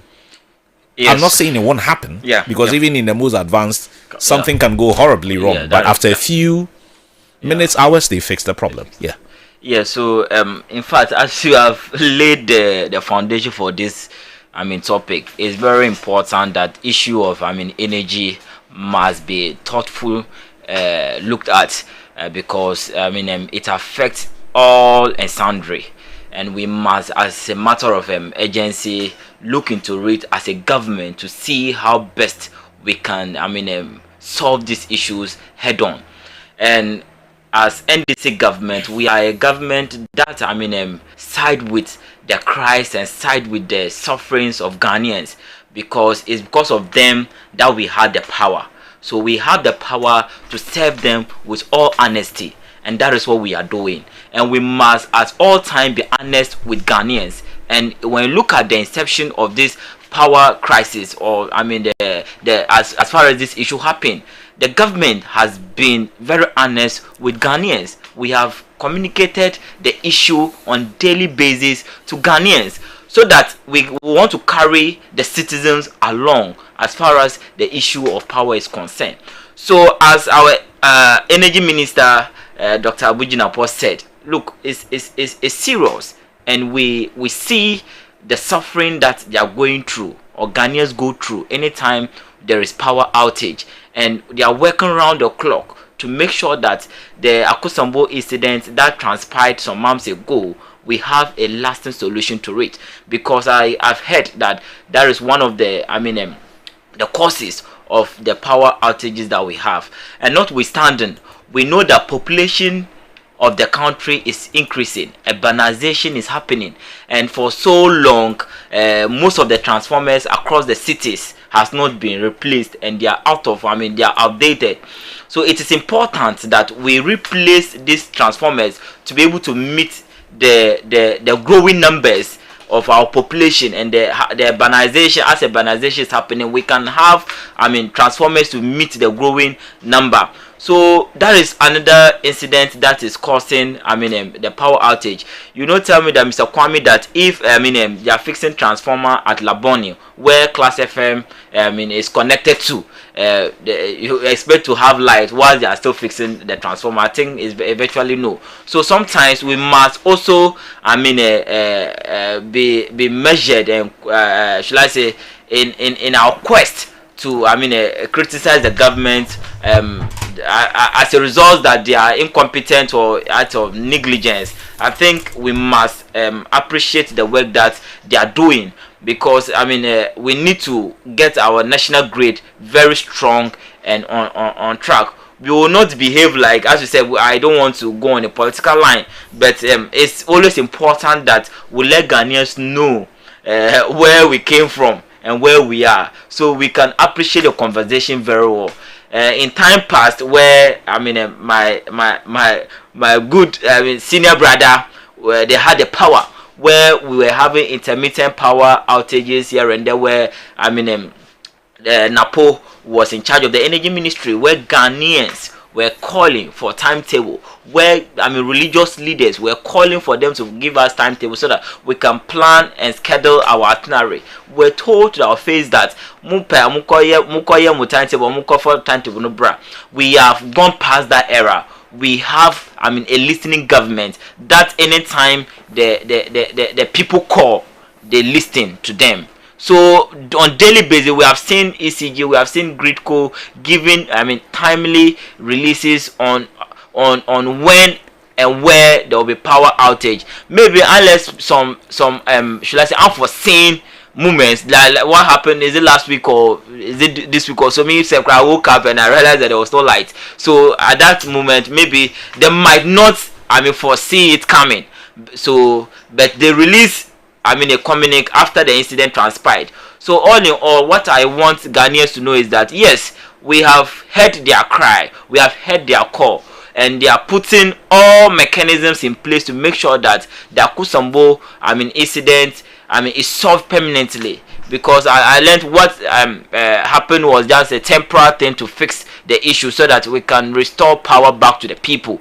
So they are working around the clock to make sure that we have a permanent solution, and also the transformers that is being fixed across the country, we must bear with them, because they are doing this for the benefit of us, because the population is growing and we must match our energy our energy sector to the numbers. And I start with my brother, where we must look at other venues or avenues so that we can generate power. Solar is one of the areas that we can actually delve into, because Africa and West Africa, we have sunlight and we must utilize the natural resources that we have at our disposal. Okay. So we need to start a conversation of diversifying our energy sector, and the government is on course. We are on course with the green energy transition, and let's just give some time. As NDC government, we promise we will certainly not disappoint Ghanaians. Okay. I will remind you that 2 years is already. I think it's already government. Want some more time to do what? To do what? Let me voted for 4 years. So but some time. Okay, so let me take this and then I'll wrap up. Good morning, class. I became ashamed as a Ghanaian only yesterday. Two brothers came from the US for their 4x4 they shipped to Ghana. They couldn't believe the routes we passed on in Tema Port here. I can see almost all routes in the port city Tema here are in a very bad shape. What a shameful country we live in. Just look at a whole TDC road linking to Temasco. You bend down your head in shame as a Ghanaian. Philippine Tema, you send us one. Good morning, Kwame. All those defending ECG is just talk shop. The streets are dark. John Abbott. As for the streets there, John, you know you and I have been discussing this for years. I don't know why our street lights can't just seem to work. I don't know. I just don't know. We pay for it. It's not free. It's not like somebody is doing it as a favor. I always say that if you use the old ECG bill, the blue and white sheet of paper, if you still use that one, if you still use postpaid, when they bring the bill, you see a component of it goes into street lights. So it is not like it is free. We pay, but they are not there. I can't understand some of these, and it's been like that for years. You complain, it's like nobody cares. Anyway, that's why we'll draw the curtains on today's edition of the show. Let me say a big thank you to my brother Mwada and then my brother Alaji Banjili as well for joining us on the show this morning. God willing, we'll be here same time tomorrow to discuss the issues that do matter to you at the start of a brand new week, and I wish you the very best. Good morning.